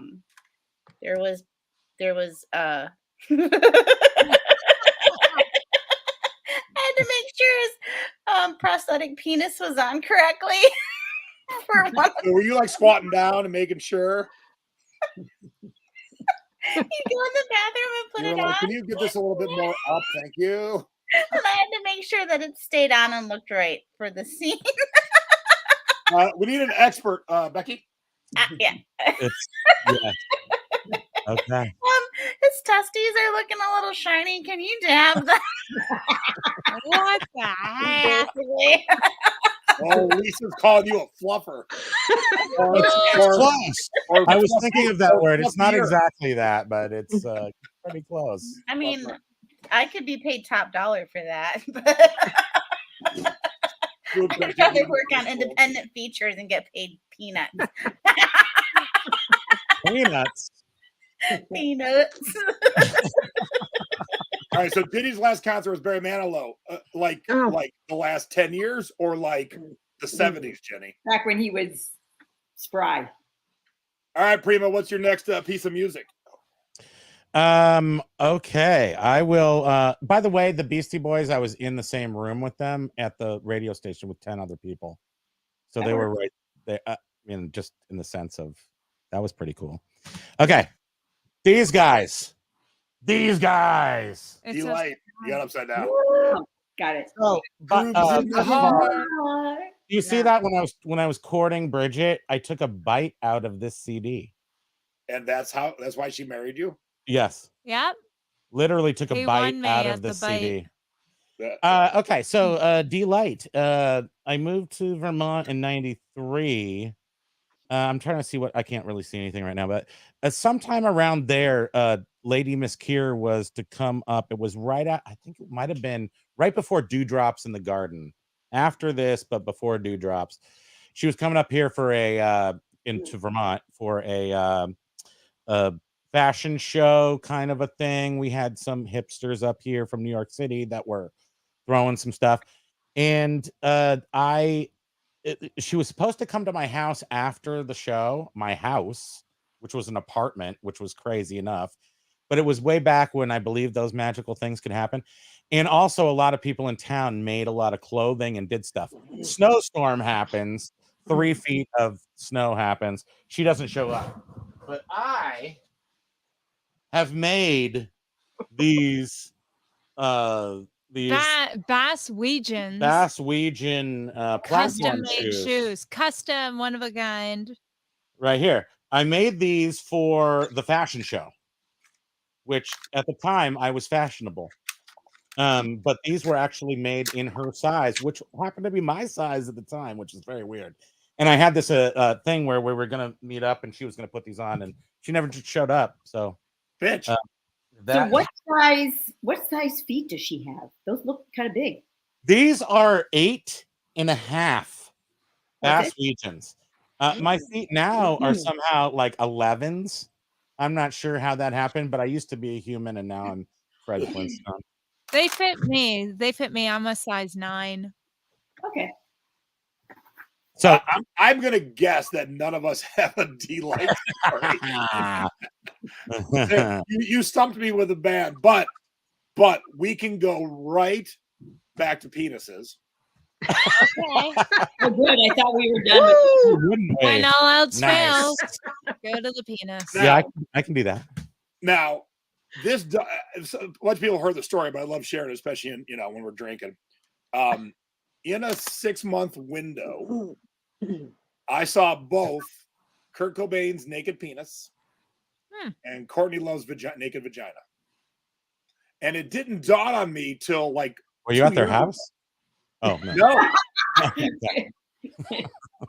So I'm at Nirvana on Halloween night, the Halloween before Kurt killed himself.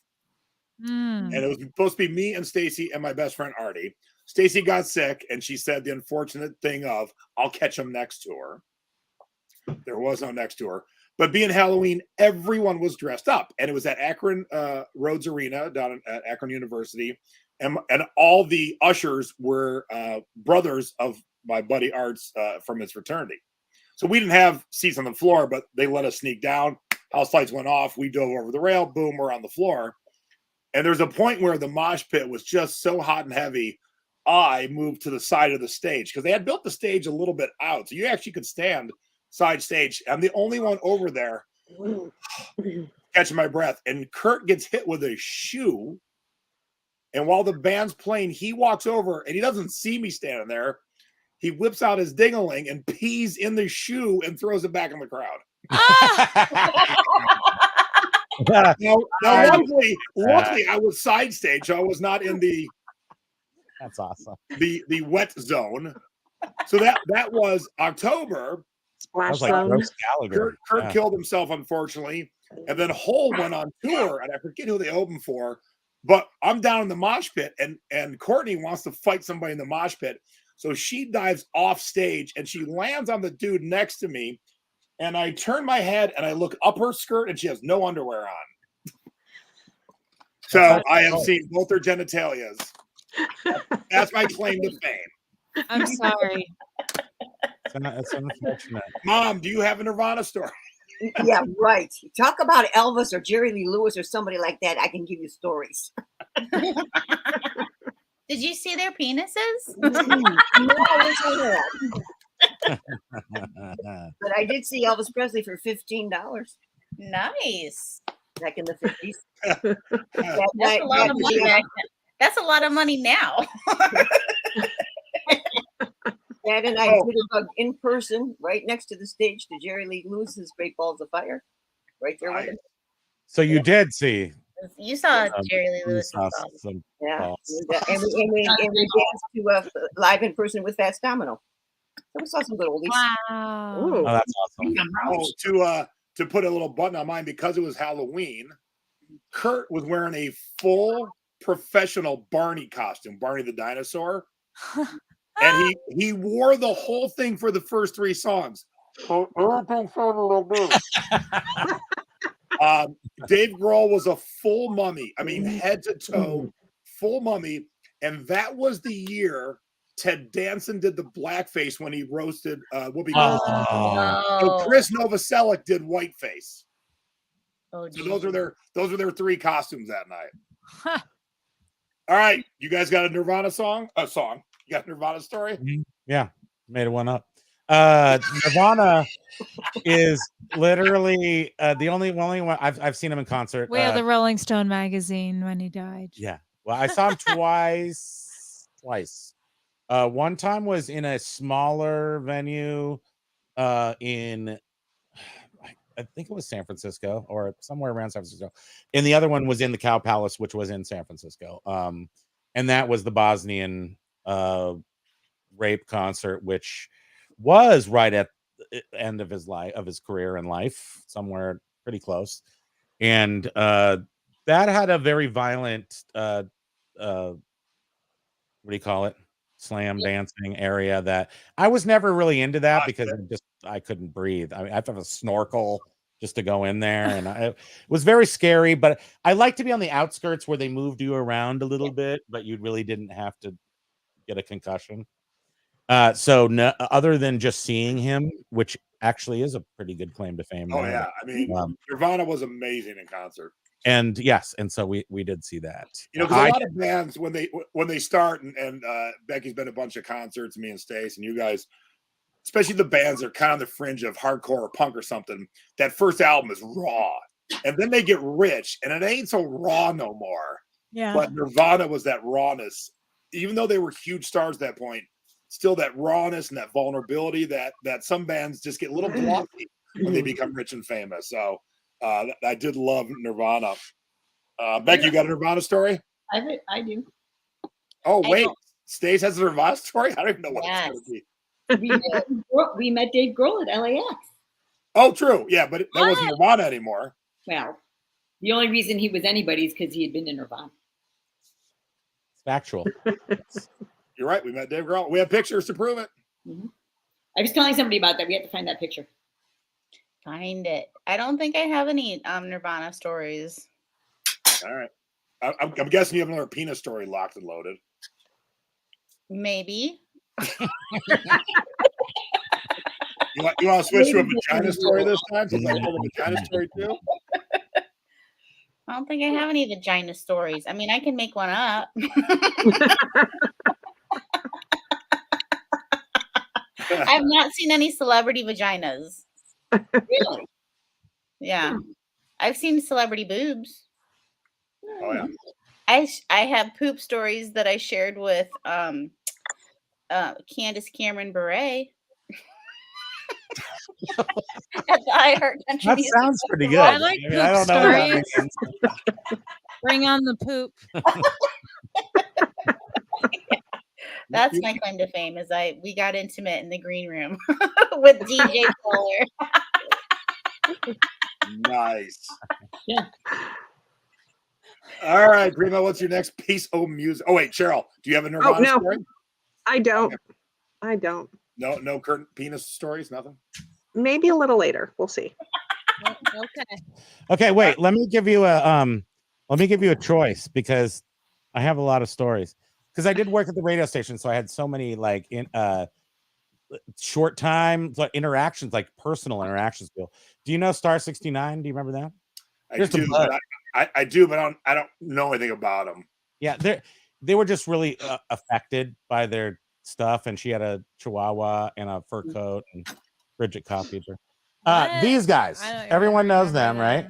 Soul Coffin, Super Bon Bon. Super Bon Bon. Yeah, so these guys were weird. Peggy does not like them. You don't like them? I never even heard of them. Oh, okay. They were good. They were very mid 90s. Like they had a couple good songs. The lead singer guy was kind of a little intellectual song maker, and I think he did some good stuff, maybe even a couple of scores for movies and stuff, but he was like reading books. So he's like on stage, and then off stage he's reading books. He's like, I'm really into books. And snow again intercepts my life here in Burlington, and we're about maybe a half a mile away from my house, and I'm helping the bands, sort of get off stage and get into their bus and stuff, and they're like, you got to ride home. And well, the other part of the band was like, do you have a ride home? And I'm like, no, I don't. The lead singer guy was reading his book, and they were like, come on the tour bus, we'll give you a ride home. And I'm like, yeah, that sounds awesome. I remember that. And we get on the bus, and the lead singer guy's like, who the heck is this clown? He doesn't belong on our bus while I'm reading. And the other guys were like, shut up, you're always reading. He's coming on the bus, we're giving him a ride home. And they gave me a ride home. And then the bus got stuck in my driveway, and I went upstairs. So that is Soul Coffin. Yeah, I remember when you came home. That's right. Yeah, I actually got home. All right, Mom, I got one for you, Mom. I pulled out I did a switcheroo. Oh dear. Okay. All right. Come on, move over. What is it's Prince. Oh. Everyone should have a Prince story. Come on now. No. What's yours, Mom? I'm thinking, probably I've seen them in person a few times because of Jason, and I think that the most fun we had was going to the late show, because with Prince you never know what time he's going to be coming on stage. Yep. And I forget what venue we were going to, Jason. We were at his residency at the Rio called 3121. Okay, and we go, and it's a small venue, and we're in the back, and we're waiting, and time goes by, and other music was playing, wasn't it, Jason? If I recall. Yeah. So and this was 2016. So right. How many years ago is that? And so we got there probably 9 o'clock or so. Well, a couple hours go by, another hour goes by. It's almost midnight, and finally, he's coming on at midnight. So, and we were standing back, but we got to move up and work our way. Because it's Vegas, and people, no matter if Prince, Springsteen, Billy Joel's in front of you, they have to go gamble. They have to. Yeah. So a lot of people left. So because he hadn't come on, they didn't want to wait around. So we worked our way up to the stage. I mean, we could probably have shaken hands with Prince. That's how close we were. Wow. And so we stayed. Of course, you have to stand. There's no seating. You stand up. Well, the booths are $1,000 a booth. Yeah. And we just stood there and watched the whole concert right there in front of us. It was probably one of the highlights of my concert going days. We left at 3:30, and so that was 6 years ago. Yeah. 8 years ago. And so Mom was not a young spring chicken, and she was there till 3:30. So the next time any of y'all are like, I'm tired, I want to go to bed, Peggy was rocking at a concert at 3:30 in the morning. Of course she was. Oh, I would do it for Prince, not for Soul Coffin. So yeah, that was a thrill. Quite a thrill. I'm so glad we hung in there and stayed, because it was fabulous. And Stace, what's our Prince story, baby? The concert was it at the Forum? That story? No, it was not the Forum. It was at Mandalay Bay. But nope, not that story. I don't know what story. Here, this will give you a clue. Can you read that on your screen?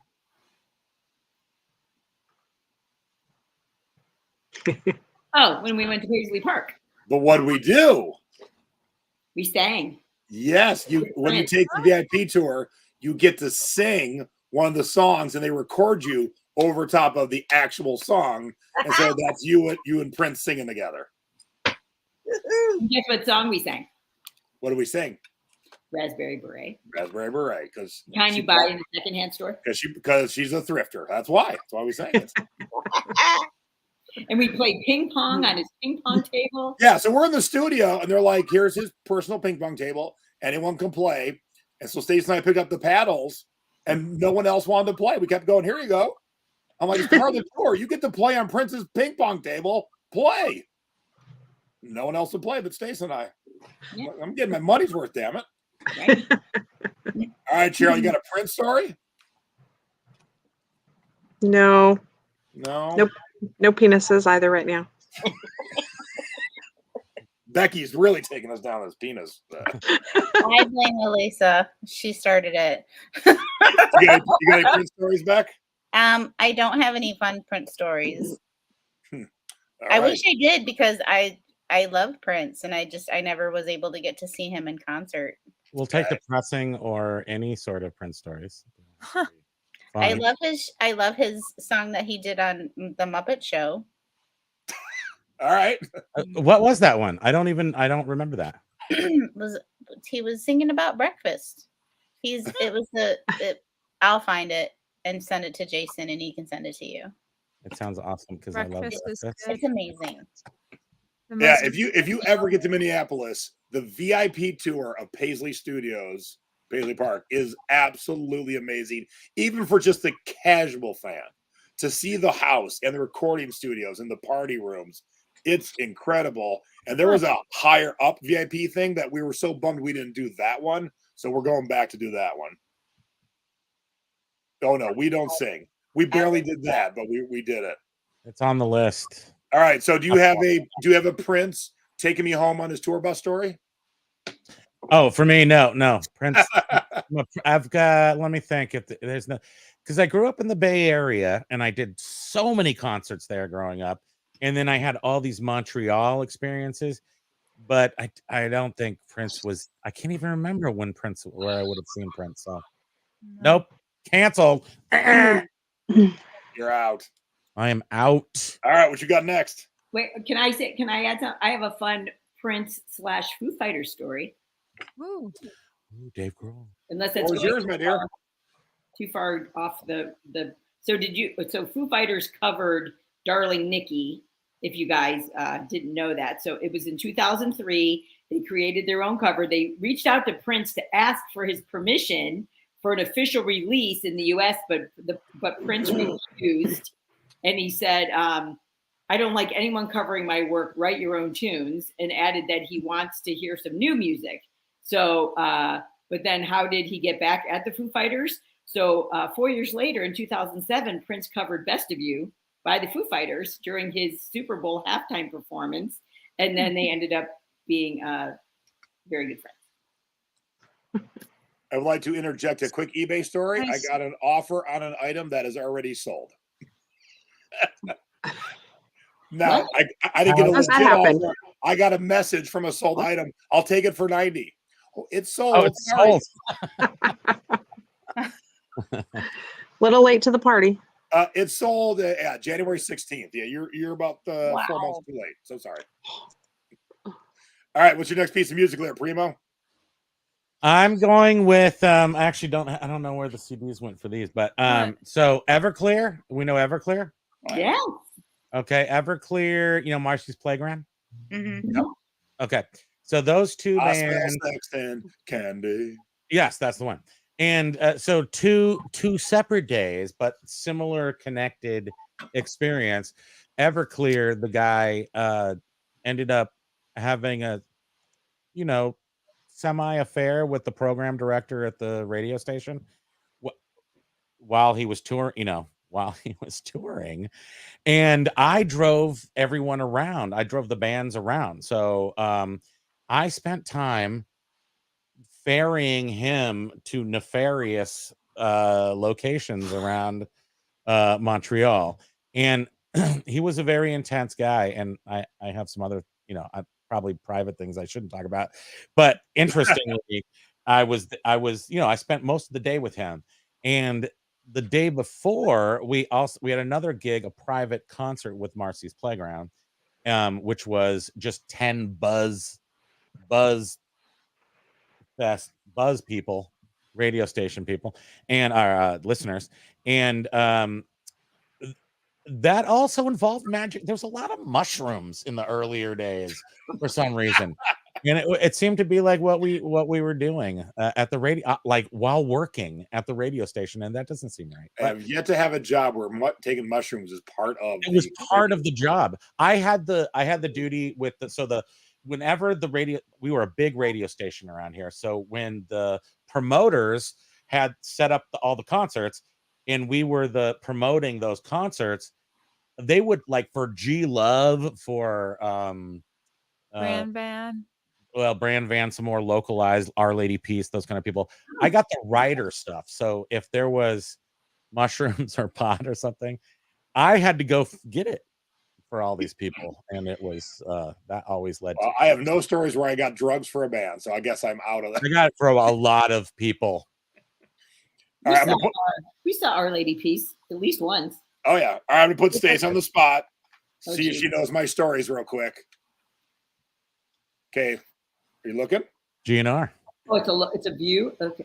Well, I see Guns N' Roses. So what's my quick Guns N' Roses story? First of all, you have no quick stories. Second of all, see what I did there?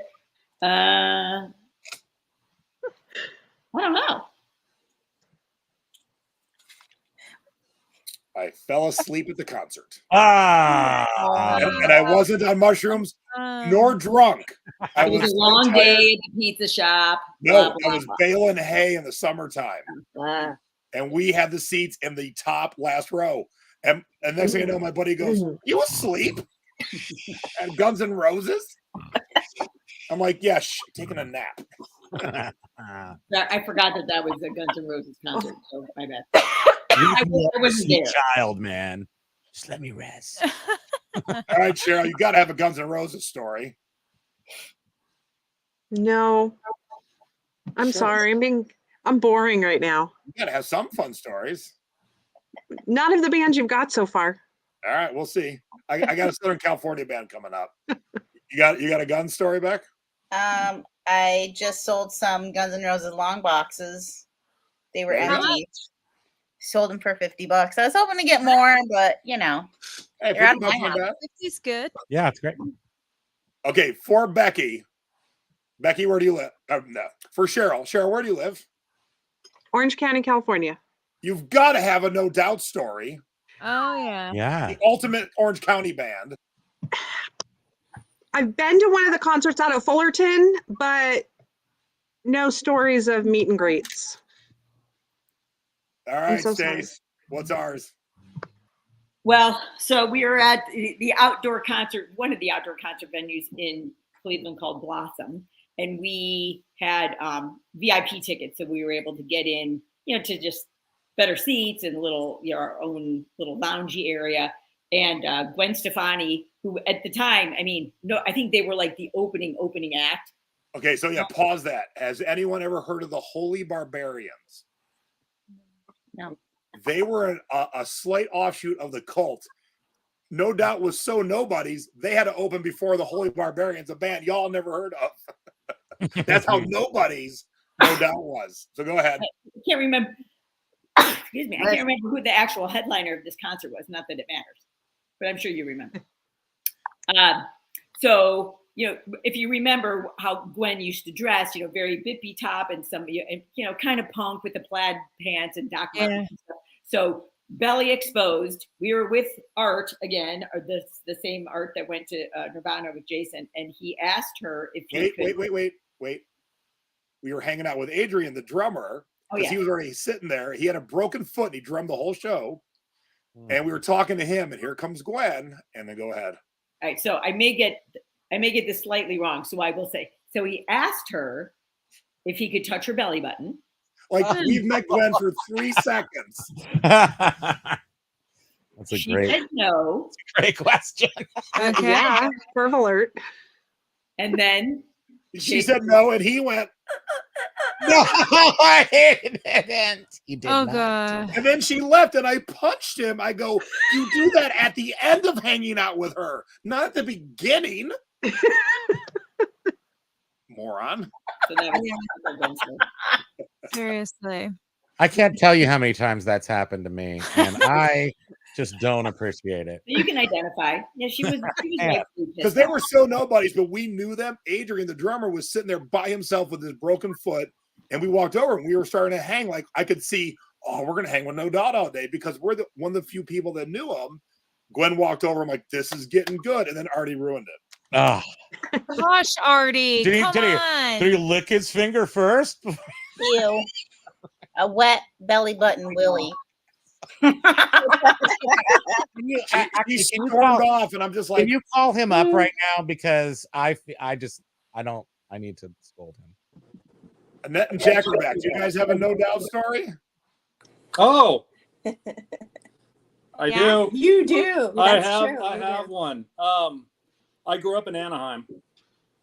Pay attention, Cheryl. I grew up in Anaheim, and they lived off of Empire Street, and they had a house there.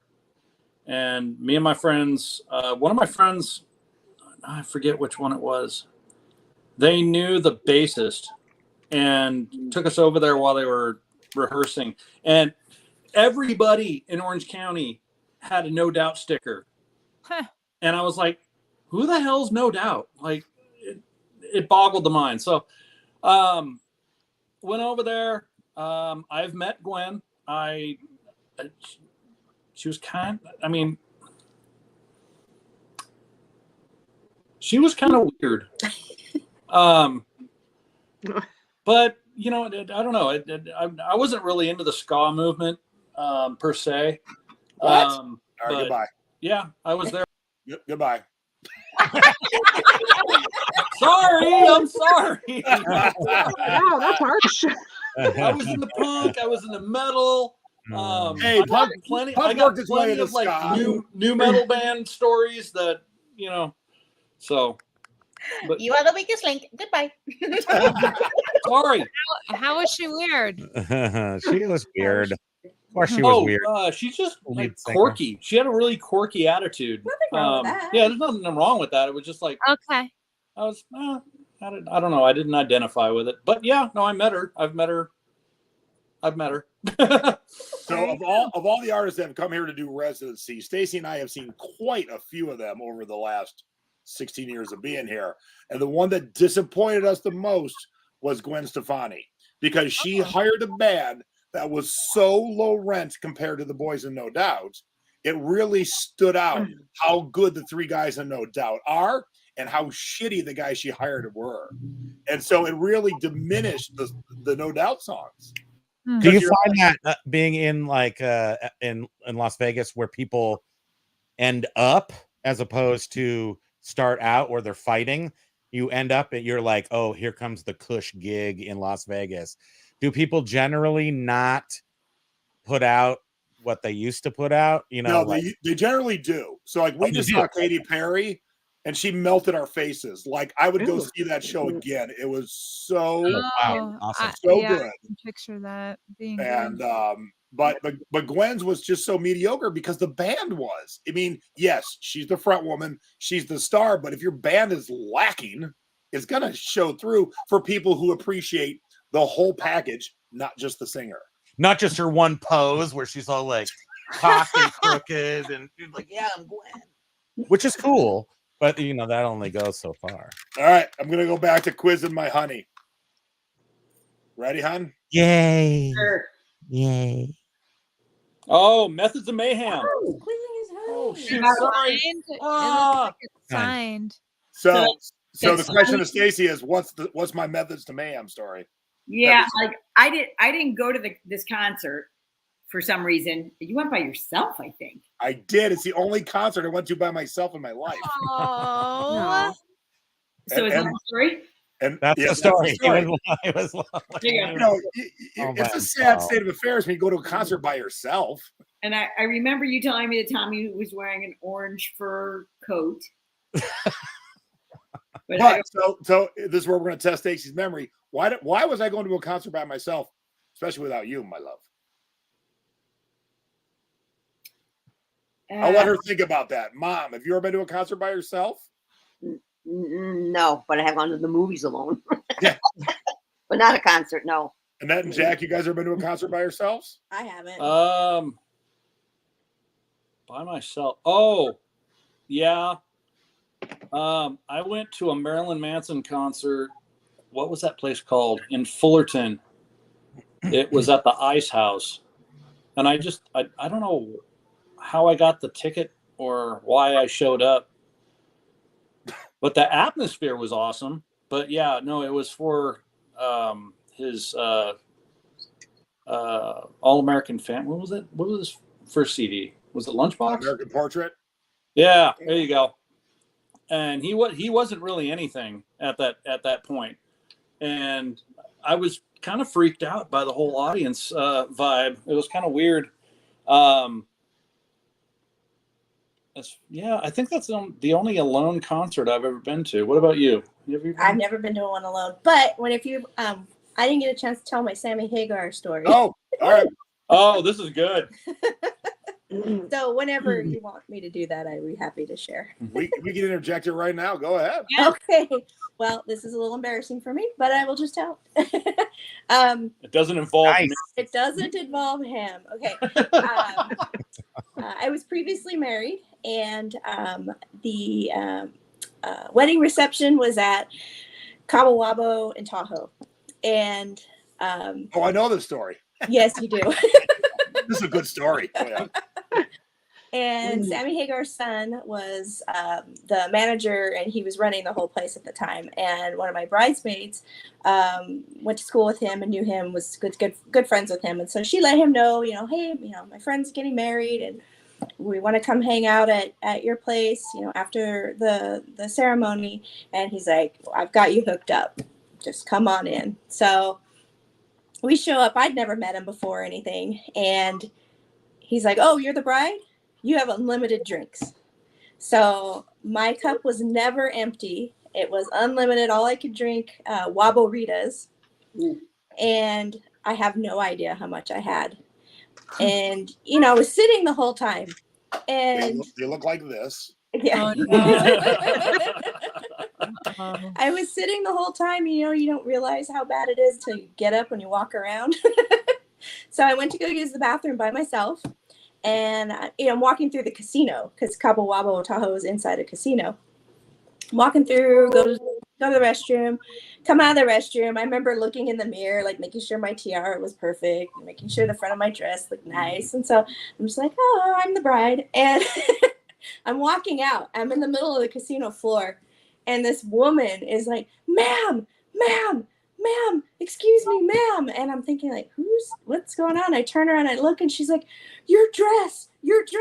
And I felt behind me. I had tucked in the back of my dress into my underwear. Oh, that's so great. I was walking around the casino just showing everybody Oh, everything. good heavens. And I get back to the table with my people, and I was like, I'm done. I don't need to drink anymore. That's it. Apparently, what happens in Reno comes out on. Yes. Jason, do you have any Slipknot stories? Oh, I do. I didn't prep a Slipknot, but yes, I do have Slipknot stories. Nice. I have one myself. All right, so hang on to that thought. All right. Any Methods of Mayhem story there, Primo? Negative. I know Cheryl's already hiding her eyes. Becky, you got any Tommy Lee stories? It seems like Becky would have a Tommy Lee story. I don't know, but right? it seems like. If you don't know, Methods of Mayhem is Tommy Lee from Motley Crue. Yeah, I don't have any Tommy Lee stories, but No prosthetic penises. no, All right, coming back not to even Stace. no real penis stories either. Why'd I go to this concert by myself, honey? Well, I'm thinking, depending on I'm a loner, Dottie. I'm a loner, Dottie. I'm thinking maybe it was something for when you were working at Fingerprints and you went, kind of because of work. And then maybe if we couldn't get me a ticket, because I would have gone. Nope. Kind of on the right track, but wrong company. I was working in Detroit for the Record Exchange. Oh, okay. And I'd finished my work that day, and I saw they were playing at a little club called Clutch Cargo, and everyone had already left I was the last one to close up the store, and I'm like, let's go to a concert. And I just pushed my way to the front and stood right in front of the band, and that was my only solo concert. And I think I saw somebody in the chat. Jason was not wearing the orange fur coat. Tommy Lee was. Yes. So, I mean, I have been to a concert by myself only in the festival sense. So Grateful Dead or some sort of big concert that lasts all day. I've been to those, like met people there type thing. I've never been to a concert by myself though. Yeah. Because I'm scared. It was funny. It didn't seem weird at the time. And then I was thinking about it today when I was grabbing music, and I'm like, I wonder how many other people have been to a concert by themselves. Like, it's very rare to actually go to although I know people who are into concerts that I grew up with that went to a concert every single night, and they did not wait for other people. They just went. And they all bought t-shirts in every single one. And I wish I knew him so I could go get all his t-shirts. What about you, Spam Banshee? Any concerts on your own? No. that was like an attitude note.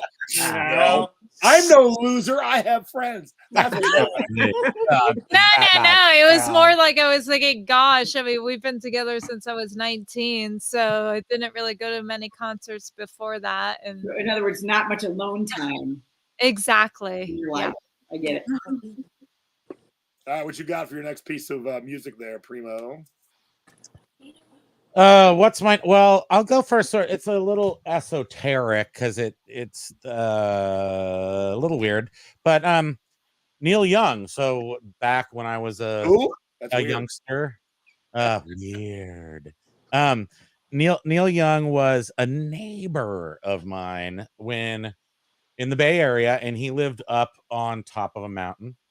And we like right before I moved out here, by 2 years, I was like an awesome hippie. And we moved up into the redwoods, and you could hear Neil Young playing like down the little, valley mountain thing.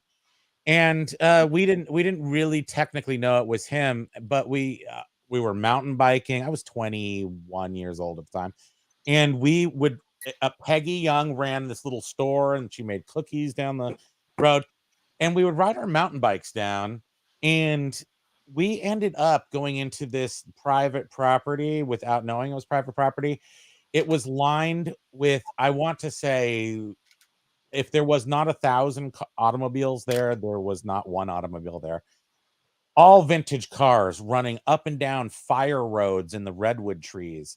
And we would go out there for I don't know, just to hang out and do our stuff that we did as little hippies. And that it turned out to be Neil Young's house, and we hung out with Neil Young, but he wasn't there. That's cool. That's some good drugs. We hung out with Neil Young, but he wasn't there. But again, just to end that story, my friend who's a big fan had a license plate that said "Too Far Gone," 2 FARGON, something like that, and we ended up screwing that to a tree on Neil's driveway, a license plate in the driveway. All right, Susan's been to an Elton John concert by herself. I'm not alone, Susan. Thank you. All right, I got everyone that someone will have a story for you. Ready? What's that? Primo. Cheers. All right, so everyone get your stories ready about Fat, the champagne cat. Yep, I got that one. I know that one. That's one I have. Yep. Ani Draug. I totally know that. Oni Draug. All right, I'm gonna do one more, and then I'm gonna go make refresh my cocktail, and then we'll end with some more shenanigans, and then we'll call it a day. Mom, close your ears. Oh yeah, my virgin ears. Oh my God. All right, Stace probably doesn't know. This is a story I haven't told in a long time. What's my Bon Jovi story, honey? I go to bed with him. Did he sweat on you from up above? More body fluid? Is that Bon Jovi? Yeah, that was Bon Jovi, but that wasn't the story. Oh. Something happened at this concert for the first time when I was 16 years old. Ooh. Bon Jovi BJ. It happened for a lot of people, I hear. Did you pop your cherry? Nope. Oh, was that? Should I say it or? If you know it. That's not the one when you went on the wrong day. Oh no, that's happened many times in my life. What the hell? Wait, the first time. That was easy top though. Yeah. I was with Beth Fellinger, Carrie Cooper, and Scott Tomko. And what did we do for the first time in 1986? Smoked a cigarette. You got it. I don't think I knew that.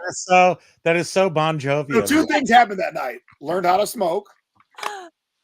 And Cleveland. If you've never been to Cleveland in the winter, don't. It snowed. Does not so rock. much. So I think Cinderella might have been the opening act. Yeah, Cinderella, then Bon Jovi. So, we're inside for 4 hours. It snowed so much. Wow. John's like, good night. See you next tour. House lights go on. Band's gone. We're all filing up. Bon Jovi comes back on stage. Have you ever seen this happen? And he goes, hey, I just want you all to know, we've been informed it snowed a lot while we were having a good time in here. So please be careful because we want to see everyone next tour. When we got there was no snow on the ground. We all exit the building. We don't know where our cars are because they are that covered. Wow. And this is way before beep, beep, beep, beep. Right. Every car is covered, and there's a 20,000 person snowball fight happening now. That's awesome. So I'm trying to be cool and smoke and throw snowballs.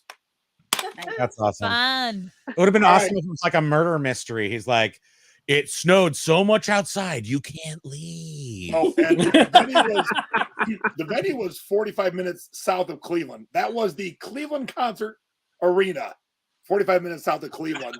And it was snowing so bad, we were driving about 15 miles an hour. It was a long night. And I remember we got home at like 3 or 4 just because of the slowness. And Mom would not let me call off sick to school.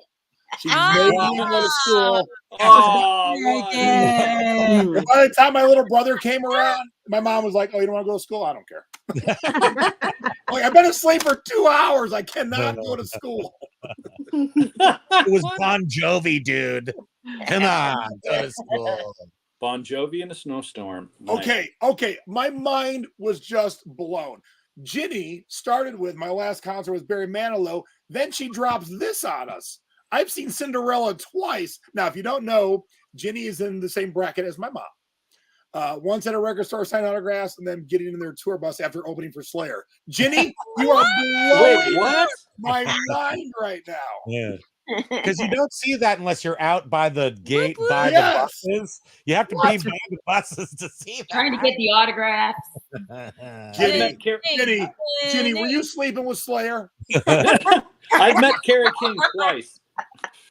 I met Kerry King once and he gave me shit. Yeah. No, I met him at a TGI Fridays. And I was with one of my ex-girlfriends. I was walking in and he was walking out. And the only reason I knew it was him is because he had that big frog tattoo on the back of his head. And I was like, that was Kerry King. And he's got his beer and he's walking outside like, he don't give a damn. And then I had a job.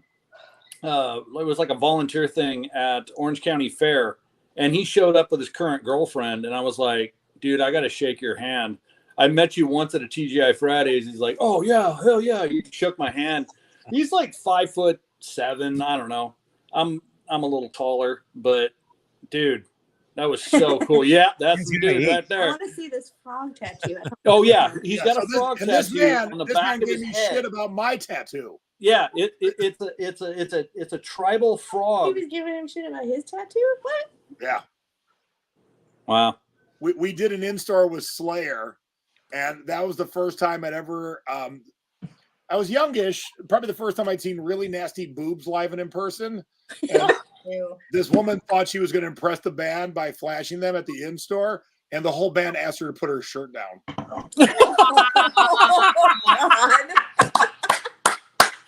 That's just mean. Oh, I agree.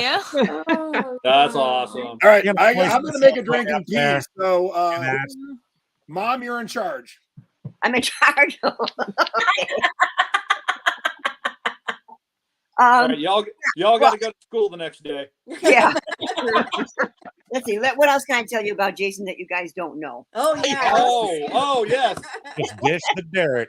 Now, this is one thing that really surprises me that he and Stacy haven't done. They have not been to Graceland, and that just blows my mind. Out of all music and things that you guys have seen in that place, it just surprises me that you have not yet gotten to Graceland. Yeah. It's kind of like so far out there, though. It's like in It the just middle of doesn't the. interest you. It's hard to get there. Yeah, I mean, it's just so interesting because they've got so much there, from his life, and it's not just one museum; it's many museums on the property. I mean, they have They have tricked it out a lot recently, right? They've done a lot have, of. all his a lot of his cars, the pink Cadillac he gave his mother, the airplane he named after Lisa Marie, but the museum with all of his costumes and the hall of gold records, it was enough to blow my mind when I first went through that. Have you guys been? Who's been to Graceland? I have. Yeah. You have? Don't you have to to see all the costumes and stuff, like all of his Vegas stuff? It's in the recording studio. Well, at the time when I went, it's been a few years now. The museum held all of his costumes. The one with the eagle on the back and all of that. They were all in one area in a museum. So yeah, I was thinking that I remember you went through the house and you saw where they were all buried and you saw the pink Cadillac. Right. And then you were going out through the backyard, going past all of that to get to he had a gym, I think, made, and he had his own recording studio built on the property. And for some reason, I was thinking we went through the costume museum and then to get to the recording studio to see all that. Yeah. Well, they might have changed it, back, but at the time I went, it was all there. It's been several years since I went. There's a little tidbit from my era. There was an amusement park in the Cleveland area called Jogga Lake Park, where we went to ride all the rides, back in the day. And they also had an outdoor concert venue. And the concert venue was always free. So I saw people like the Beach Boys, the Rolling Stones, Ricky Nelson, they were all beginning, they were just getting started. So we got to see, we didn't even, they weren't famous, so we didn't know. We just went and saw them, because it was free. And so that was a way that I saw a lot of the early artists, perform for nothing at an amusement park, back in the day. Back in the day. And then, anybody familiar with Atlantic City? I'm going back, you guys, because I'm only about 12 or 13. They had the steel pier. And on the steel pier, there was different things to do. And on they had the horse diving into the pool from going way up high, which God is outlawed now. But they also, I thought they only did that in Bugs Bunny cartoons. yeah, that's it. They also had this tiny little room where they would hold concerts. And so I was, like I said, I was probably about 12 or 13, and I took my sister, who was 3 years younger than me, and my brother, and we saw Conway Twitty, and then we were sitting in these little seats, and he's about 2 rows away from us, and we got to see Conway Twitty in his early days. So those are my early stories. Conway Twitty. Yeah, Conway Twitty. Yep. Were you So a those Conway are my Twitty early groupie, stories. Mom? What, honey? Were you a Conway Twitty groupie, Mom? No. But I just like the music. She was All a about twin. those sideburns. We talked music. Did I Mom just told tell him, I said, I can't believe you haven't been to Graceland yet. Oh, I thought you told some embarrassing story about me. No. Well, no. I haven't been to Graceland either. You weren't gone long enough. Yeah. Probably is time to go at some point. You gotta see the. Well, See just some to see the pictures of Woodville it. collection Yeah. alone, Jason, that should bring you there. What's your favorite Conway Twitty song? Soup wants to know. Oh, let's see. Okay, well, let's see. What was big? What is big hit? Deep thought. Oh, I know. I'm thinking. Gosh, I can't even. Deep thoughts about Conway Twitty. Yeah. A sentence you did not expect to hear tonight. No, of all people, right? Gosh, I can't even remember what his big hit Did a was. cover of "Raining Blood" from Slayer. That was. Hello, Raining darling. blood. It's only make believe. I'd love to lay you That's down. it. Only make believe it. Under a lacerated sky. Wait, there's Twitty Ooh, Burger. tight fitting jeans. That's a good song. Did I freeze up, Jason? Because everything's frozen on my computer. Yes, we can hear you, but yes, you're froze. Yeah, frozen. Welcome back, Peggy's Internet. Yeah. Oh no. How we have not missed you. I didn't want to pass down the bad luck. Since I'm frozen up, I'm probably gonna. There you go. God. I'm gone. I'm gone. No, Oh, my we can God. still see you. You're see moving you. now. We see you. You see me? Yeah, you're moving now. Chris All right. Green, what the hell is going Hey, on? look who's here. Oh my God. Hey, everybody. Hello. Aloha. We've been sharing a lot of Slayer and penis stories, so you have to catch up with a good penis story and maybe a Slayer or Conway Twitty story. Or Conway Twitty. That's 3 choices. There's your 3 choices: Slayer, Conway Twitty, or a penis. Or combination of all three. I am grossly unprepared for the shenanigans. Just make something up. Make something up. When I got to college, Wait, is that a pillow Stacy has? What is Oh, that? it's our blanket. What the hell? What is that? wait, did you find that at a thrift store? Yeah. Where do I buy one of those? Oh, I need That one is now. great. I will pay for shipping. Self-addressed envelope. I need to feel comfortable in that beard. Oh my goodness. That is so great. Oh. Jason, All right, Chris, Jason. back to your penis story. Yeah. Tell us about the Sorry, penises. didn't mean to distract. what I want to see you guys do is like plant that blanket in a thrift store and like wait for someone to find it and like post And it then in your walk up? group or something. Yeah. That'd be good. All right. If anybody knows the answer to this question or can answer this question, it would be Jason. So, do you know what the cup runneth over trick is? I don't. Yikes. Okay. Does this have to do with penises? Is this like not family friendly? What are we doing? Is this a Limp Biscuit kind of a thing? Because I don't want to know about it. We've talked about Kurt Cobain's penis. We've talked about Courtney Love's vagina. Wow. And I Okay. took my 13-year-old to see Jackass, and there were tons of penises. So, you know, it's not family. I took my 6-year-old brother started. to go see Pulp Fiction. So it's Okay. not X-rated, but it certainly is not.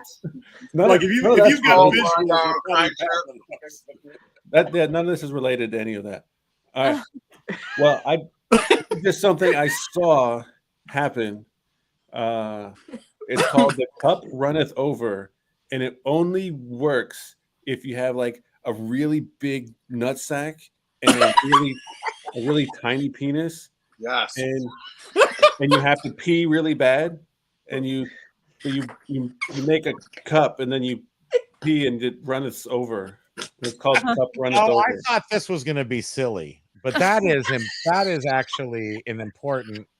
That's like a real thing. Not everybody Is can there a do it. link to 2 girls, It's a 1 cup after this? It's a PSA. This is just peeing.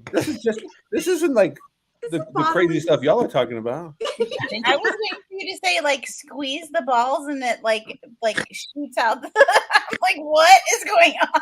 I think Well, it's it sounds like Becky has a story now. Okay, amazing ball story. Go, Becky. Do you think the pee comes out of the balls? Oh my gosh. Oh, Nothing on to my say. evening. I don't know if anybody Did you do wants. that makeup? I love Nick Cage. I'll tell a penis story. Tell a penis story. So Artie, Next. Artie's been on this show a couple times tonight. He got married to his second wife, and there's a core like 6 of us boys that hang together, do boys' weekends and stuff. And he made the mistake of having a photo booth. Oh no. So we're hammered by the time dinner starts. And our one friend Dave is so small. How small is he? With a little bit of work, we can get him in the front of the shopping cart like a little kid. Sweet. Okay.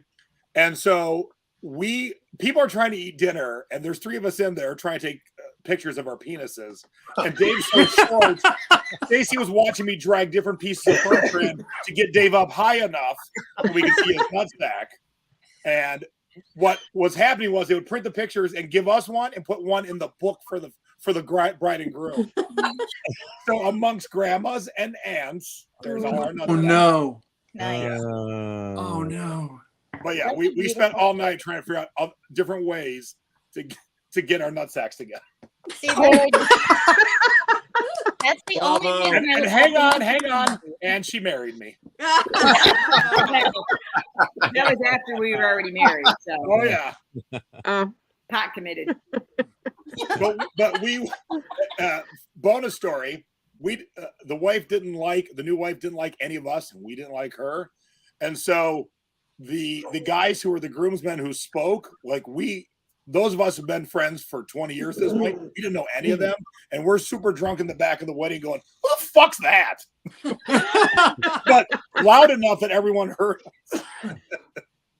All right, now Joe's going to say some nice words. Who? We've been friends forever. Who are these people? And it was in what was that? It was a place in downtown Cleveland. It was a big arcade, It's like called one the of those arcade, but old, not like a video game one. old buildings that was built like in the 1900s, but just, beautiful, almost kind of like an Embassy Suites, but like precursor to Embassy Suites. So everything looked down into the courtyard. So the wedding was down there. So the shit just echoed everywhere. So there was no. That's where the wedding was. They were Oh, that's Really cool. amazing acoustics. yes. Yes. All right, I see my brother has joined the fray. Hi, buds. Hey, everybody. Fuzzy. I was going to ask you Hey. guys, can I recap on the 12-foot penis that came out of the ground when I'm 11 years old, when my brother left me stranded with my mother for the first time, where mom's like, oh, yeah, sure, I'll love to go with you guys. Now, it's like, what, 1988? 86. 86? And, that's when things started to become a little bit more provocative. So first we get there, we go up to these kind of nosebleed sections, me and mom. Jason takes off the whole show.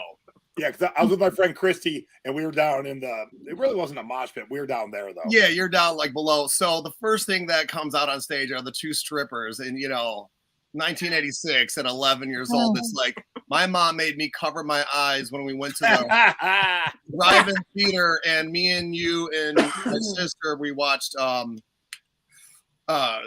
was it called? See, I didn't think Jenny was there. Okay, were you there then? I was in the back because Mom made me close my eyes because I saw the panties for Molly Ringwald for No, see, he's saying your mom made him cover his eyes during a movie. What's it called? Yeah, what's the movie? And now they're 16 candles. No, Breakfast Club. Breakfast Club. So Breakfast yeah, so that was one. Yeah, so that was kind of funny because you're young, you're just like embarrassed, and at the very end, they played the one song, "You Got to Fight for Your Right to Party," which never really was one of my favorite songs ever. And of course, they took the lyrics and they flipped it, like the one part where it says if you can't go out of your house if you don't cut that hair. Well, they chose the word dick, which I don't get why. And then they have this 15-foot real slow penis coming up, and then of course you ask mom what'd you think, Ma? It's like, I will never go with you guys ever again. You're like, I'm supposed to know there's a penis coming out the ground tonight. For some weird reason, I thought my mom would dig Fishbone. Yeah, right. Yeah. All right, so since you guys are on this amazing kick story, can I share a little bit of the one where I was at Mulligan's, Go ahead. butt naked, Wait, I don't know this story. Do tell. Ladies and gentlemen, welcome to Fantastic Fuzzy Dude Tuesday Party. night in good old like Newberry/Burton, Ohio. So my last client of the night, for all y'all that don't know, I'm a hairdresser. I have a suite where it's like a private suite, and it's a good half an hour away from where we live. So my last client of the night, randomly, looks like my old buddy from high school, Danny Nord. He's like, hey, so I asked out my first girl tonight ever. He's 33 years old. He's very handsome and very built. I'm like, okay, cool. Congratulations. And he's like, I've only had sex with like 3 or 4 girls, Buzz. I'm like, okay, just random kind of talk. And we were just bullshit. I'm like, hey, we should go hit some golf balls. I'm like, Barry, we should go like, play some pool. I know a spot out in my neck of the woods, free pool table, super cool dude that owns a place. So we get there. And we're the only ones there. My 2 buddies come up, husband and wife or fiancés, and they pull her best friend up.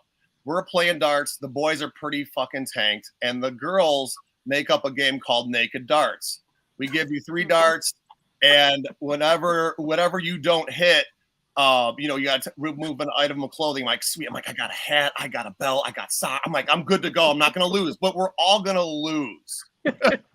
So this is at 8:30 in the at night in the middle of summer, so it's bright and shiny outside. Nobody came in. I told the bartender, which there's a side bar and a big open area that is a little like sidebar with tinted windows. So she never came out. I told her in the beginning, I was like, hey, I'm not going to be here too late. It's dead tonight. I'm sorry. I don't want to waste your time.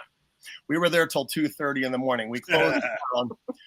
And right off the bat, the girls were naked and my buddy was naked and me and my client are down to our boxers. And the best one-liners were delivered to my face, you guys. So this is my client on a Tuesday night in the middle of nowhere. He's like, Buzz, I can't do this. I know I got a smaller wiener than you. I was like, I got it all planned out. Don't worry. You're going to pull super hard and then you're going to drop as fast as you can. Like pull and then drop. He's like, that's not going to work. I'm like, I know. Mine's like shriveled up into my belly button right now, dude. I'm a mess. I was a hot mess, you guys. Who invited this? Who invited this crazy maniac? Right? Like on a Tuesday. I'm talking about you, Buzz. So now that was around like 8:30, 9 o'clock. Next thing you know, we're all in the back hitting golf balls butt naked. The lights are on and I'm in Buzz world. I'm just loving it. I'm like, oh man, like you got to put your hips into it. Yeah. I look behind me and everybody else is like lined up naked. But my client is behind one of the girl that came that's got a boyfriend that she's been living with for 5 years. And he's teaching her how to golf. I'm like, oh, okay. I'm just in Buzz world. I got this off the bucket list. Awesome. This is great. Did the client? The bucket list. Me and the client. Oh, we have such. Well, remember what else happened? Should I go on? No. Okay. No. I know you don't know. No. Oh, it's the best story I've ever had. There's more. It sounds amazing. Mom gave the no. Oh my! We can envision or imagine. It wasn't that bad. It wasn't that bad, but I tried to. I tried to be the bouncer. When's the last time you sat next to your mother and told a group of people a story about the time you were naked? When's the last time that happened? I know. So once I got. But he told me, so I. Yeah. Well, yeah. It turned. Yeah. It was a different ending. All right, Primo. When's the last time you golfed naked? What? 0. Yesterday. Wait a minute. Dissension in the household. Seriously, I mean, I have golf course stories where we used to get these big blocks of ice cubes and go cubing in California on golf courses, and that became some people were naked. Ice blocking. Cubing. Freeze your nut. Cubing. Yeah, it wasn't pleasant. Oh man, on your ball sack and shit, like you sat on the cube and slid. Do they down get stuck to the ice cube? If you were naked, yes. I was not. Oh God! Ow. That wasn't my taking skin, bro. Yeah. Oh, Don't lick frozen poles and don't sit naked. Frozen poles. Scene in A Christmas Story. This is the part of Jackass I didn't want to watch. I walked in at the right timing, you guys. One more. There was a lot of funny one-liners. One more, and so we were all naked. The girl standing there. She's like holding her tits, and she's like, "Oh my god, I have the smallest tits." I'm like, shut up. I'm like, did you see what I'm working with? Shut up. It was called alcohol was talking for sure, man. Now, just in Mike is case about to y'all bust thought out my with the mom was aristocrats joke. innocent and stuff, my mom and my dad threw some raucous parties back in the day. Oh no. Yeah. That's You know where they get it from, right, gang? Yeah. Because Haircuts have the best stories. we had a party house. It was a split level, so you'd walk in on the floor that had the dining room, the kitchen, the living room, and then their bedroom. Upstairs was me and Buzz and Jenny's bedrooms, and then downstairs was the family room with a pass through to a bar. And the bar had a jukebox, it had a video game, big bar you could sit at. So the parties were epic. And when I was young, as you walked up the stairs, there were shelves. So the party would be raging, and I would just stick my head through the shelves and watch the parties, and no one ever noticed me. So at 10, I'm watching a lot of raucous parties that mom and dad threw. So mom had all that innocence. And no one saw it? No one ever noticed me. Your big bald head? Never No, did. because she had all these jugs. So there are all these jugs on the bottom shelf, and I would just stick my head between the jugs, and I could see everybody. Only imagine. That sounds like fun. Jugs of rum? Imagine it was fun. No, we grew up amongst a bunch of Bourbon. No, a bunch of country antiques. So they were just old jugs. Oh, very nice. No, I do have a penis story. Oh no. Oh, Jack wants to share a penis story. All right, here we go. Smell Okay, it. so Do tell. it's not what you think, but That's even worse. so I was a tour manager for a band called Embrace Forever, which you know. And there was another band that was co-headlining with this band. So we were on tour. It was a West Coast tour, and I booked the entire thing. And the first part of the tour, we were in Orange County. Yeah, we were in Orange County. And the opening band was like, hey, if you need a place to stay, you can stay here. We're like, all right, cool. We don't have to spend money out of the budget to stay at a motel. Cool. We got there and everybody was like, okay, well, we don't have to play the next day. Let's just party. Okay. So they facilitated me to get all the weed because I grew up in Orange County. I knew all the connections. Oh, Primo's not the only one here that has more and then drugs. my buddies went out. They got a shit ton of alcohol, and we just got drunk as hell. And we're sitting like, I don't know. It turned into like this like show and tell of crotches. I don't know why. I have no idea why. But like someone started it and they're like, oh, okay, well, I'll up your ante. And then Okay, wait. Hold. I get the show, but what are you telling? I don't know. But it was a story.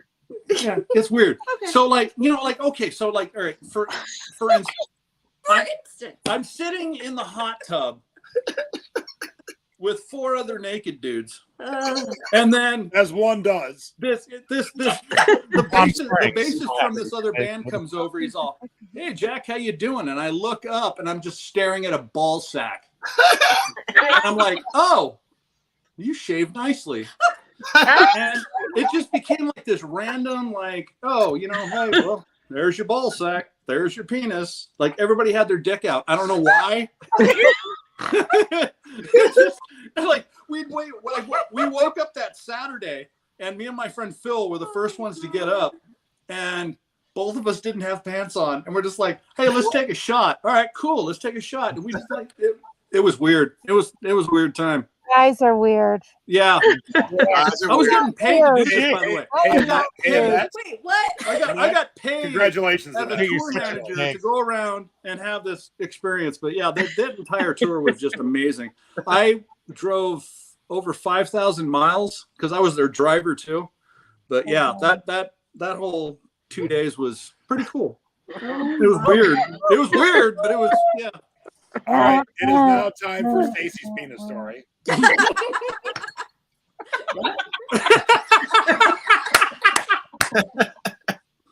I've told it before, but I don't know if I told all of you. So we are in Key West, and if you've not been in Key West, it is clothing optional at a lot of places, and especially a bar that we all like to hang out at called the Garden of Eden. So this bar is 3 stories. The Bull is the bottom bar, the Whistle is the middle bar, the Garden of Eden is the top bar. And it says as you walk up to the Garden of Eden, this is a clothing optional bar. Put your cameras away. If you want to get naked, go ahead. No sex on premises.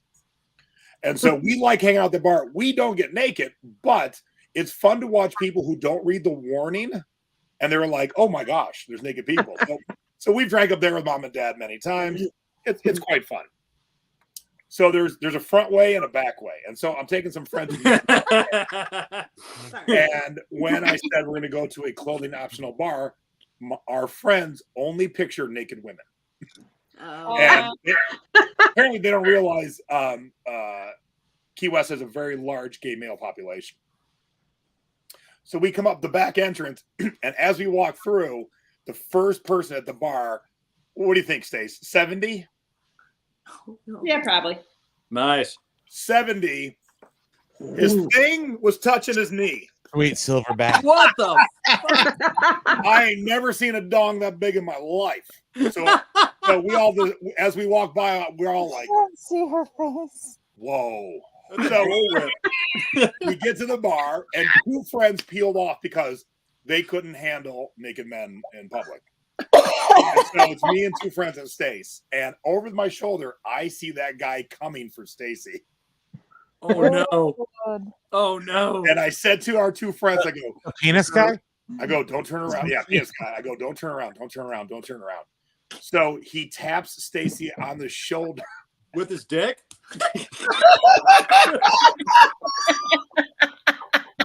Would you like to recreate your face when he tapped on the shoulder? With his nutsack. Let me see if I can do this. And we both, all 3 of us turned away, and he goes, would you care to dance? No. And me and our 2 friends were giggling like we're 12-year-old boys. And I'm not helping one bit because, in any other situation, I would have been like, hey man, that's my wife. But I'm just like, oh, this ought to be fun. No, we're gonna. And he said, are you sure? And then what was the greatest line he said to you, honey? Well, I said, oh yeah, I'm good. And what did he say? He goes, I'll have you naked on the dance floor by the end of the night. Something. So he walked away. We're still giggling, and she punched all 3 of us. That's how you do it. From all of my experience in the mosh pit, I was able to punch them very All right. Which head did you punch him in?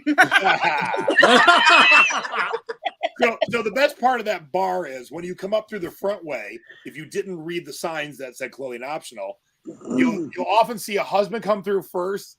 And for a couple of years, the bartender, she had some big boobs. Big boobs. And then there'd be other naked people, and the husband would be like, and then you would just see a wife's hand grab and pull. You would never even I forgot to say the one thing that the bartender, she always wore overalls and had one of them off and hanging, so one of her boobs was just out. Like, hello, welcome. Air conditioner. Up, Bridget. You need a nurse? Yeah, you guys need to write that down on your schedule the next time you're out and about in Key West. Garden of Eden for sure. And then we were there one night. I don't know if you guys ever heard of Ragnar. Ragnar is a race where it goes over long distances, and there's 4 people per team. And so you run, and the other 3 ride in the car, and then when it's your turn to be done, you hop in the car, and then your partner runs, and then you keep switching out. So Ragnar ran from Miami to Key West, and all the teams decided to party at the Garden of Eden, and they were mostly female teams. And it was the weirdest. Cheryl's leaving. I gotta go, guys. Good Bye, night. Cheryl. Bye, guys. It was fun. Bye, Cheryl. In every team of 4 women, 2 were topless, One was like this. No way am I taking any clothes off. And then every team had one girl that was butt naked going, woo! That's awesome. That was a fun night. All right. Now, since Chris is here, Chris, we have a buddy named Dwayne. Named Dwayne? Malik. Oh, yeah. So Dwayne is 44 years old, and he reached out to me last week and said, can you help me pick out tickets for me and my son to go to my first concert? He is 44 years old, and he has never been to a concert, so he didn't know where to pick seats at. And the week he reached out to me, I go, dude, I saw 3 concerts this weekend. Well, you're like the guy for that, Jason. Like, what was it, 2 weeks ago? I just texted you out of the blue. Hey, what's the best seat for this event? Because like when you think of seats and events, you're like, oh, Jason will know like where to sit. Yeah, he messaged me, and we had just seen Metallica one night, Billy Joel one night, and Eddie Van Halen's Kid one night. So, but when Elisa was here, she's only seen Mandy Patinkin in concert. That's hilarious, still to me. I mean, some people don't go to a lot of concerts, but man, Mandy Patinkin's your only show. Well, Jason, you're gonna get mad at me. I've barely been to any concert. Inigo Montoya. Oh my goodness. You killed my father for birthday time. Yes. Indeed. How many you been to, Chris? I can think of 2. I won George Strait tickets off the radio in high school, and Candlebox. Is Candlebox the band, or was that like their buddy? What was their number 1 song? Dang. For You?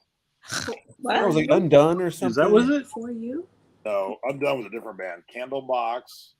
Candlebox number 1 hit in like 1996. Up in the Wind. Oh, in the rain. One song. You and Far Behind. Far Behind. That's Far right. Behind. Yeah. So they came to Nacogdoches, Texas, which like not a lot of concerts come to Nacogdoches, Texas. But Candlebox came, and like it's all every radio station talked about for like 2 months. So like everybody in town went to this concert, and then they like slow rolled it and like, all right, we're done, see ya, and didn't play Far Behind. And we were like, are you what? Serious? Is this how they? What are you talking? This is like the only song any of us even know that Candlebox sing. And then they came back out and they did it, and everyone was like, "Oh man, that was like the best concert ever." I was like, in hindsight, it was like, "Yeah, I guess we should have seen that coming, right?" Like, but we were high schoolers; we were kind of dumb. Elisa, you're not a loser. We just need to get you to an actual concert. I mean, Mandy's fine. I've seen Bette Midler in concert. We've seen Harry Conn. We've seen things that aren't like. But we got to get you to a real concert with like some pyro or some not just the cast of Homeland. Hey, Jason, my son's 14. He's already been to 2 concerts, and I've only been to 2 concerts in my whole life. He went to see Tame Impala, which I didn't know was a thing, and he saw Tyler the Creator within the past 3 weeks. Tyler the Creator is crazy. Oh, wait, Stacy and I we'll share a story because I don't think we've told everybody yet. All right, so show of hands of those here, obviously. Who knows who Dua Lipa is? All right, so good. Okay, our normal friends have no clue who Dua Lipa is. She's had 2 albums, sold millions of records, had tons of Grammys. She's super hot, European. We go to the concert, and you know how old rich men, their girlfriend's age never changes as they get older? Well, my musical taste in pop music never changes. I get older, it stays to the young. I go get a Diet Coke. Stacy's in the bathroom, and the girl says to me, "Who brought you?" And I didn't understand her question. And I said, who brought me? I drove myself. And she goes, "You don't have a daughter here?" And I'm like, "Oh, did you just tell me I was too old for this concert?" So I told Stace that happened, and then it happened to Stace. Oh my goodness.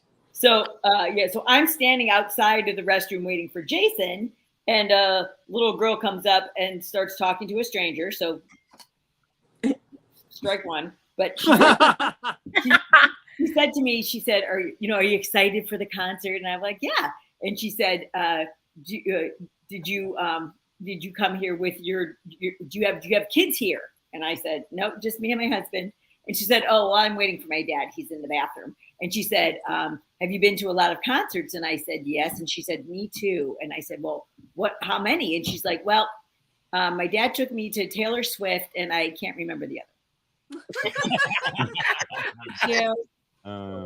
It was And funny. then her dad came out of the bathroom and I think he was wondering, like, what the hell are you doing talking to this old lady? And He was my like dear 20. chance, Dad and I were peeing next to each other. I was at work and my boss had brought his truck, and it was a Ford F-150 Raptor. And I was like, hey, whose truck is that back there? He's like, that's mine. I'm like, very nice. I know someone else with a Raptor. And he's like, yeah. And he was just about to be transferred to another Costco. And he's like, yeah, I wanted to come in on Tuesday because I'm going to see a concert on Sunday. I'm like, who are you going to go see? Dua Lipa? And I was like, what the hell? Yeah, I know somebody's going to a Dua Lipa concert. So where this really, Dua was funny, but where this really hammered home is Staci and I went and saw Hillary Duff. Really? What was her alter ego on? Oh. Yeah, what TV show did she have? What was that TV show she had? Not Hannah Montana. Yes. That was That's Miley Cyrus, yeah. Lizzie McGuire. And Yeah. Lizzie there you McGuire. go. Okay. Stace and I went and saw her in concert. I sat next to a 6-year-old girl, and Stace sat next to a 5-year-old girl. No. And this was like what 20? Oh, this is like 2002. Yeah. Oh wow. And the funny part was Miley's band dialed it to 11, and all these parents. Not Miley. Like, Not Miley. Not Miley. I mean, Hillary. Hillary. Yeah, and so Stace and I are rocking out, and their parents like, I don't want to hear this no more. Hillary. I want to hear your Slipknot story. Well, funny. So I told my Slipknot story to Corey Taylor, the lead singer of Slipknot, and we were at a meet and greet with him a couple years ago, and his new wife was sat next to him, and he goes to her, oh, listen to this. Because Staci and I are the only two in the entire world that know this story that happened to Slipknot. And so when Slipknot came out, they looked a lot like a Cleveland band that was already out. The Cleveland band was called Mushroom Head. They wore masks. Yes. They wore jumpsuits with barcodes on the back. And I knew it a little bit deeper because I worked for a record chain that sold the Mushroom Head stuff, and Roadrunner, the record label, had courted them, and then they didn't like the deal, so they pulled the plug. And then Slipknot shows up looking exactly like Mushroom Head. Like exactly. It was so freaky. So Mushroom Head fans were so pissed that their first tour, they were opening for Fear Factory and Machine Head. Okay. And so this is pre 9/11, because that's important. Everyone that was pissed snuck D batteries in their socks into the concert. Oh, shit. We didn't go through metal detectors back then. No pat downs. So Mushroom Head takes the stage, and Stacy. So it was an outdoor venue. Stacy and I, for whatever reason, which was odd for Stacy and I, we weren't in the mosh pit, because back then we were always in the mosh pit. And we were sitting in the top row of the bleachers, outside concert on the river in Cleveland. Great backdrop. It was awesome. So Slipknot starts, and here now we don't know that there's batteries yet. We just see things flying, and we're like, what's happening? And so the entire set, there's 9 guys in Slipknot. There's at least 2 of them in the crowd punching people. And then security would pull them out and put them back on stage. And as they're getting back on stage, 2 more guys from Slipknot would drop down and fight people. Oh, wow. And so I said to Stace, I go, these fucking morons, this band that wears masks, they're going to go backstage and take their masks off and come back and just beat the shit out of everybody that messed with them. So they finally finished their set, and Stace and I walked down, and there's just batteries everywhere. Now we understood that the fans were chucking deep batteries at them. Gosh. So Biohazard comes out next, and we'll go back up, and all suddenly there's a major brawl in the mosh pit. So Slipknot went backstage, got undressed as Slipknot, normal dudes who we've never seen. The internet wasn't a thing back then. Comes back out with all their roadies and just starts beating the shit out of people in the mosh pit. Oh my God. So the cops come in and arrest everybody. And Stacy and I are standing on the top row of the bleachers, and we look over, and there's Slipknot's tour bus, and they're all lined up on the bus in cuffs. Wow. Oh my! But there's a band playing. We're the only two people in the world that watched everything from start to finish. We saw them get arrested, and so when I brought it up to Corey, he goes to his new wife, he goes, "Listen to this." So I tell the story, and Corey goes to me, he goes, "You know what the most annoying part was? It wasn't them throwing batteries at us. It wasn't us fighting them. It was in the middle of a tour. 15 of us had to go back to Cleveland for a court date." He goes, "That's the part you never think about. Like, I'm going to fight these people, but you never think about, oh, we got to come back for court." Yeah. So in the middle of the tour, they had to take money out of the tour to fly the entire band and some of the crew back to Cleveland to address their charges. Wow. That's a So story. that was their first ever show in Cleveland. Wow. I wish I had a story like that. I have two of them. My first one, which one should I tell first? Hey, Marisa, most concerts don't include throwing batteries. So you can No, go I didn't have one of those. I did have one where I saw them in LA at the Palladium. And I'm going to start this story because it's just gross. Oh, no. There was this guy I was always running into at shows, and he's like, "Hey, what's up? Yeah, you going to be in the pit? Oh, yeah, I'm going to be in the pit. All right, cool." And then, like, you walk through these double doors, and you're looking straight at the stage. And when I walked in, I was like, "Yeah." And all of a sudden, I got pelted by something really warm. Oh, yeah. Oh, It was a cup full of piss. Yes, it is. And I was like, "What the hell?" And it was someone, because there's balconies around the Palladium, and I knew the guys from this band called Head PE who opened up for Slipknot, and Mudvayne opened up for Head PE. So all these bands were there, and this is like in the infancy of Mudvayne. And when Slipknot came on, I'm like doused in piss. I'm standing around a bunch of other people, and Dolly Parton comes on. And hey, I didn't see Dolly coming. Dolly Parton, not the song comes on, not Dolly Parton. Oh, I'm like, herself. Yeah. No. It comes over That would have been funny. That would have been funny as hell. But Ladies Dolly and Parton's gentlemen, song comes on, and all of a sudden it starts looping, like it's skipping, like the record's skipping, and then it keeps skipping, and all of a sudden, it sounds like Dolly Parton saying, "Satan, Satan, Satan, Satan, Satan. If you can't take the heat, get the fuck out the kitchen." And then everything was covered in pentagrams, and they were spinning, and it was the opening to the first album, the first big album, and yeah, it was a great concert. I was covered in piss, and he made everybody get on the ground and sit because they were filming a video, and like he wouldn't start the song until after everybody was sitting on the ground. Then he wanted everybody to jump up. Yeah. And I was like, wow, Yeah, okay. They still do that to this day. Yeah.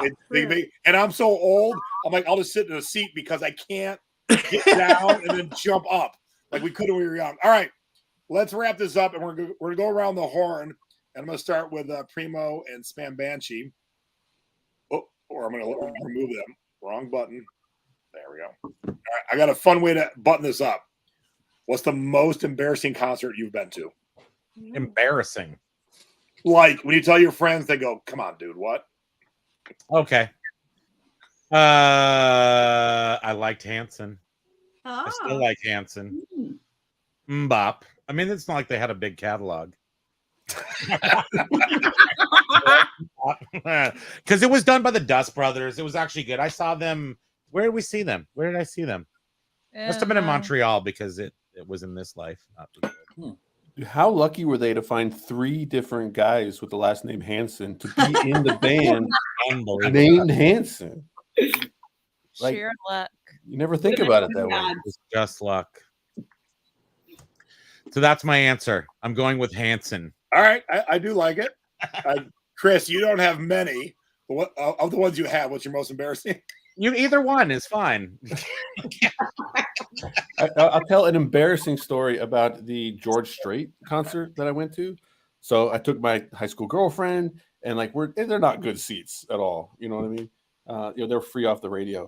But I was like, I never really learned how to like woo, like really, like if you're like really cheering for something, like woo, you know what I mean? So I was like, I never done that. I don't want to mess it up, right? Like like I don't know. I'm just overthinking. I'm gonna mess this thing up. So instead of like actually like whooping it up, it was definitely like a high pitched scream. Kind of thing. And my girlfriend at the time looked at me like, "What? I don't even know where did that, like, you know, she'd never seen that in like 6 months or something."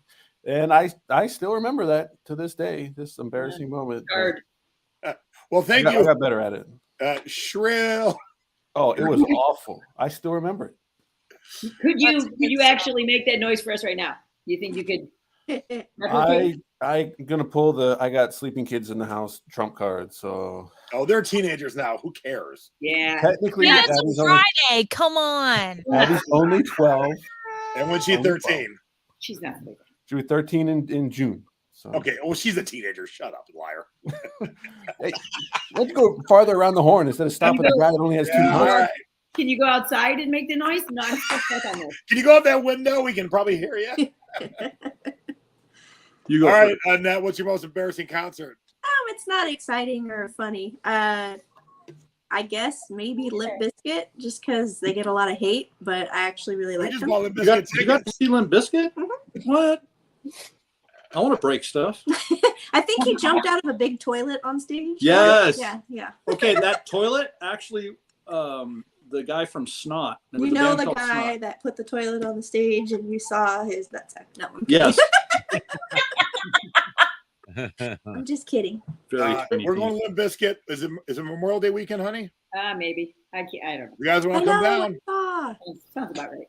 Yeah, Limp Bizkit. Very nice. Yeah, if you guys want to come down, join us. Yes. I would love to. He just needs to get time off work. Yeah. All right. Let's chat. We'll figure it out. All right, Becky, what's your most embarrassing concert? I saw Swoop said it in the chat. I have seen New Kids on the Block not once, not twice, but at least 5 to 10 times. 5 to 10 times. Oh my gosh. I was sheltered as a child. I was, I loved New Kids on the Block and wanted to marry Joey McIntyre. Yes, Joey. I don't care. We'll move to Utah. We'll be a polygamy. I don't care. I want to be part of that family. He was the youngest of his family. I'm the youngest of my family. We were raised Catholic. All that BS. A lot in common. Yeah, I will interject here. So we just saw Joey. What did he? He had a he was on the Goldbergs. On the Goldbergs, and I said, "Oh my God, he turned out to be the best looking one out of all of them." Yeah. He's very, very good looking. When he was look this up. Think that, but now he's really a looker. Yeah, he's a good looker. He's a looker. Yeah. All right, Stace, what's your most embarrassing concert?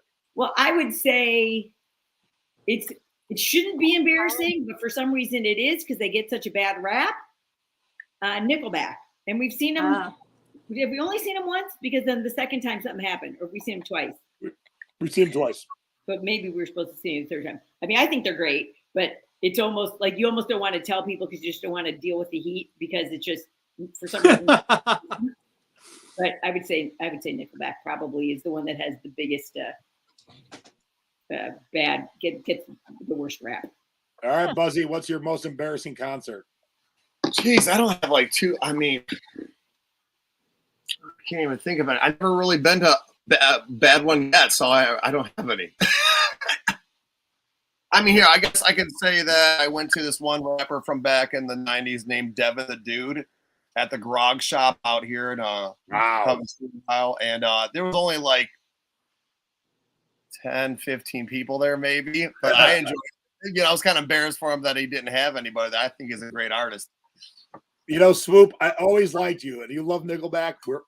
I love you. I love you to death. All right, Mom. Mom? You've been to a lot of concerts in 80 years. So what's your most embarrassing? Yeah, I'm kind of like Buzz because I really have enjoyed everybody that I have ever seen. Yeah. And I already told my Conway Twitty story, but there was an artist that not many people knew, and I'm so sorry that they didn't know him. And I just told Jason about him not too long ago. His name was Wayne Cochran, and he sounded a lot like James Brown. He had the horn section. had that kind of had a punk sound, and he was known as the Blue Eyed Pussy. And I got to see him in person one time.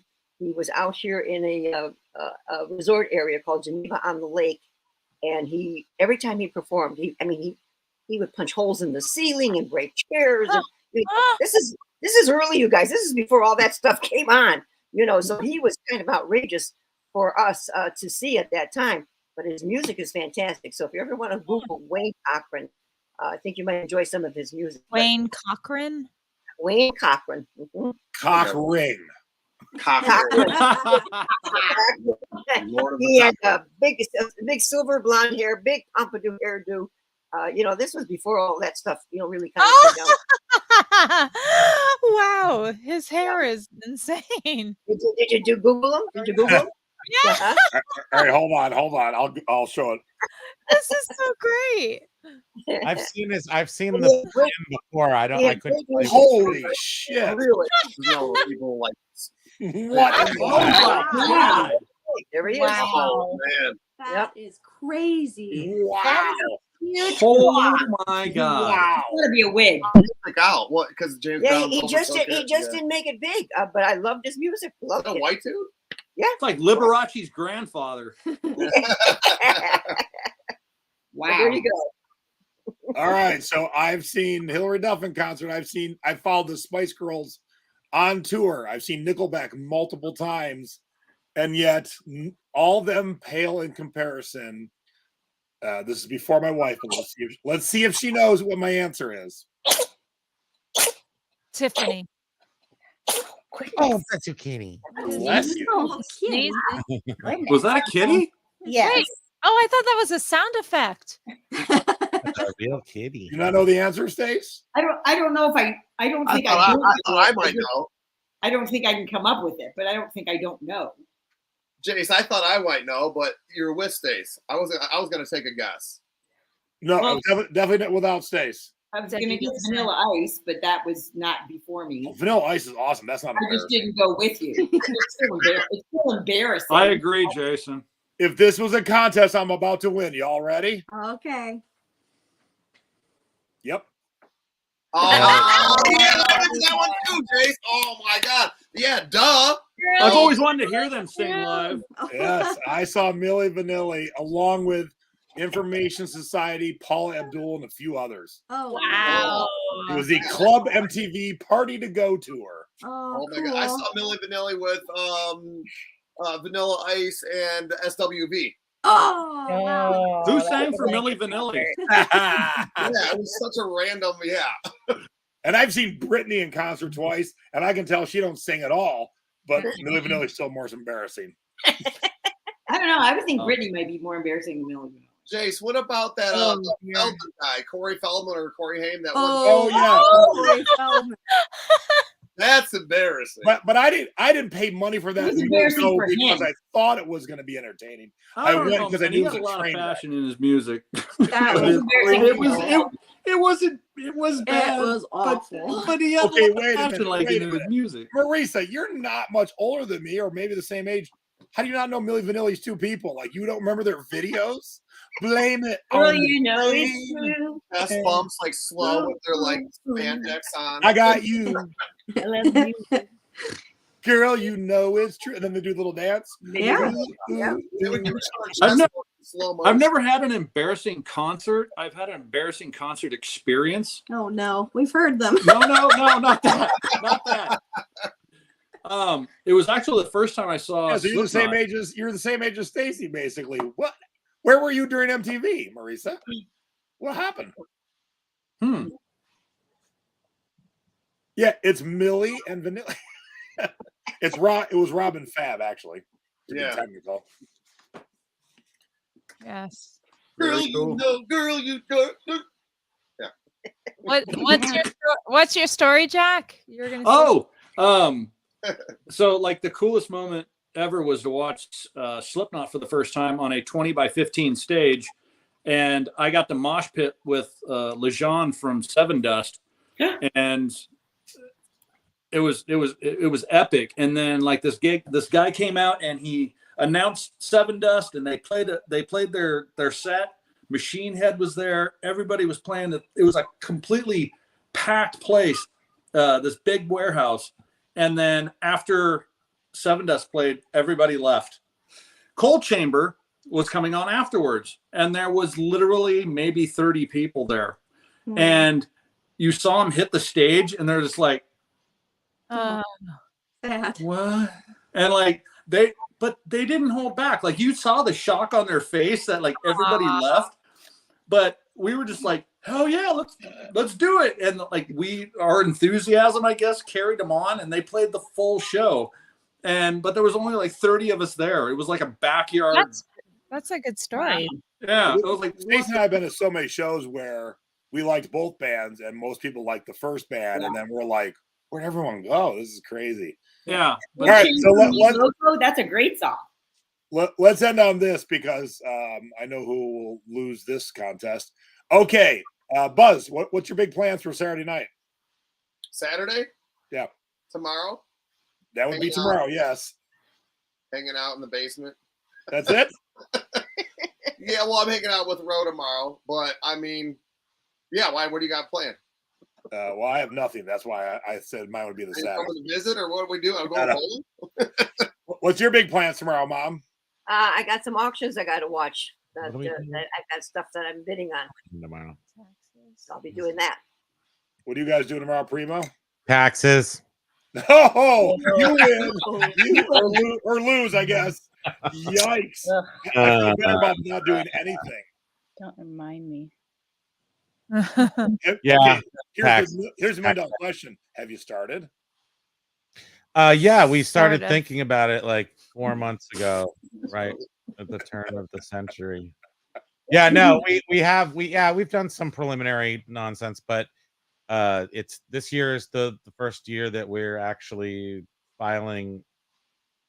We have our own business together. Yay. This is the first year. So Primo and I had readied something else. We never got to it. I want to have you on the show in like 2 weeks about the international. Yes. Oh yeah. Oh, yeah. right. Because I got graphics all lined up. I thought, let's use it as a teaching moment more than a screwing around moment. So I'm just going to keep my graphics ready to go, and I'll get Debbie to put you on in 2 weeks. Awesome. Oh, Kent wants to know about the Apple next to Spam Banshee. That's a classic 2, which is like the last in the line of those. So technically it's like the fastest and has the biggest hard drive and stuff. So if you wanted one of those cubes, that's a cool one to have. Like quite fast and enjoyable. Did you own it from the day it came out, or did you find it sourcing? No, these are all I bought out Dartmouth College, Middlebury College, a couple of colleges. I bought all my vintage computers at 12 to 15 cents a pound back in the late 90s. Nice. And then I stored it all for decades and paid, that $17 million in storage fees. And now I can sell it for about, a tenth of the price I bought it all for. No, actually, I'm really doing really well selling it all, but I didn't have to keep it for 20 years. So that's better than some of the stocks. All right, Chris, what's your big plan tomorrow night? Jen's sister is in town and brought her kids, so it's the kids' cousins, and we are going to have an insane bracelet making party. This might not sound amazing, but there's like $120 worth of Amazon beading, bracelet, charms, everything. Like I was like, just give me one of everything. And it all shows up tomorrow, and we're gonna open it and make a huge mess, and we're gonna make some cool stuff. That's like Nice. beads. Very cool. You're the one of us that has actual plans. I might go golfing tomorrow. All right, Beck, what you got tomorrow night? Oh, well, I have to do hair for a wedding first thing in the morning at 7. And then I have prom hair to do. So I'm probably going to eat a lot of Delta 8 gummies when I get home and go straight to bed. So you're making bank tomorrow, so that's good. Couple things. Yeah, and I'm going to sneak in an estate sale in there. Before all right. Prom hair. So all right, AJ, what's on your schedule for tomorrow night? You go first. Well, he's working, so I'm gonna work. I try to base my listings and everything I do around his work schedule, so that when he's off, I can be off too. So I love that. Nice. Yeah. And then I'm gonna go to work, and then somewhere in between, before and after work, I got to go get my belongings out of my poor car that's parked on the side of a road because I can't drive it anymore. Yes, Jack was in a car accident 2 days ago. Oh, sorry. Last night. Was it yesterday? Yeah. When you're in Facebook jail, you tend to forget what day it was because you can't reply to anything. Yeah, so I was driving down the street. There was a truck in front of me. A Prius pulled over for some reason, like it was parking parallel to the curb. And right when the truck passed, he decided he was going to do an illegal turn or a U-turn in front of me, and I slammed right into him. And I had my 2 sons in the car. And yeah, everybody's okay. My car is not. And the other guy's car is definitely not. I thought I messed him up because he kept rolling after I hit him. Oh. And he's okay. I'm pretty sure he was on the devil's grass. The devil's lettuce. The devil's lettuce, whatever it is. He had all those legalize it stickers on the back of his Prius. Oh, no. So I don't know. But then it turns out her family knows this dude. Oh no. Well, I made a joke because of the town that it happened in is the town I grew up in. I go, I bet you I'm related to the person. Sure enough. Close enough. Pretty close. But yeah, no, I've already got in contact with the insurance companies and everything's going to get settled. But yeah, I got fishing equipment and stuff like that. His car's going to get totaled. Oh yeah, it's You do not want to lose your fishing airbags were deployed and all kinds of stuff. So Wow. awesome. That's my day tomorrow. We will end with my honey because she's in our new house in Phoenix, and it's her first Saturday there, right, by herself. Yeah. So for like first weekend, well, no, we were here for a weekend last. But by yourself, yeah. Yeah, I don't have any plans for the night, but I'm going to go for a run in the morning, and then everyone sitting down. Might hit a couple garage sales to see if I can find anything. What? No. I say that now. Chances are it won't happen. And then, yeah, just get a couple things to try to get things a little more straightened for when Jason comes to visit on Wednesday. Yeah. How hot is it in Arizona right now? I think it got up to 85 today, which I'm guessing is probably in Vegas. So it's not. It's usually very similar to Vegas, maybe a couple degrees hotter sometimes. Elisa said, "Has hell frozen over?" Ginny said, "What?" Scoop said, Let's put it this way. I'm not Googling any garagesales.net or any of that shit. If I happen to be driving and it's a good neighborhood and I might slow down and look, that's my definition. There you go. That works. Very cool. And the entirety of my plans tomorrow is one of the record stores in town moved, and they moved way closer to our house. And tomorrow's the grand opening, and the first 100 people get gift bags, and the gift bags have some gift certificates for local restaurants, and then one of them has $100 to the record store. So I'm for sure going down and getting in line early and hope for that $100. And that's it. That's the entirety of my Saturday plans. There's one other thing you're doing tomorrow. Remember? Video sexy time with you? I don't know what we're doing. Your mother is still on. You know that, right? Yeah. You're gonna shop for a TV.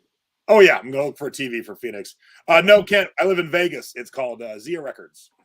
But Amoeba already moved in LA, so yeah, that's my big day tomorrow. I was going to Walmart to look at a TV to see if I like it, and standing in line for a record store to open that I've been to. Go to Costco, because if you don't like it, you can return it easily.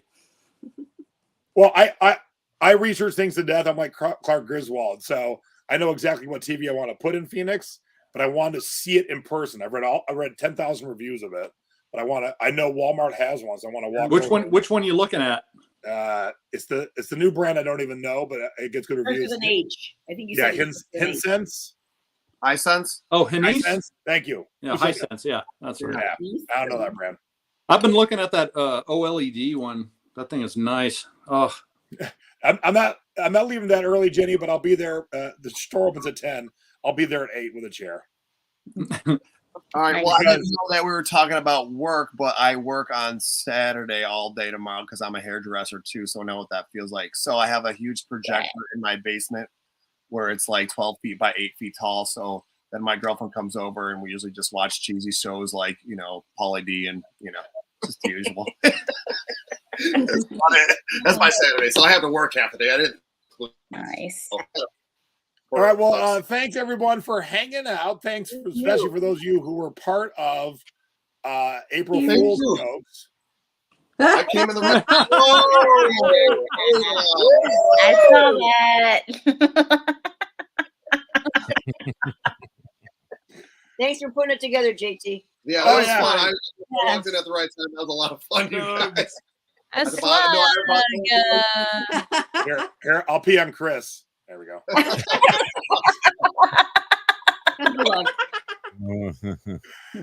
Thanks, everybody. Mom and I will be doing a real show on Sunday. And so make sure to tune in on Sunday. And tomorrow's my only day. We'll talk about penises on Sunday. No, zero penis talk on Sunday. You're no fun, Peggy. There'll be no small penis, big ball cupping. There'll be none of that. Thank you, Chris, for that lasting image tonight. So have a good evening, everybody. We'll see you on Sunday. Bye. Bye. Good night. Bye.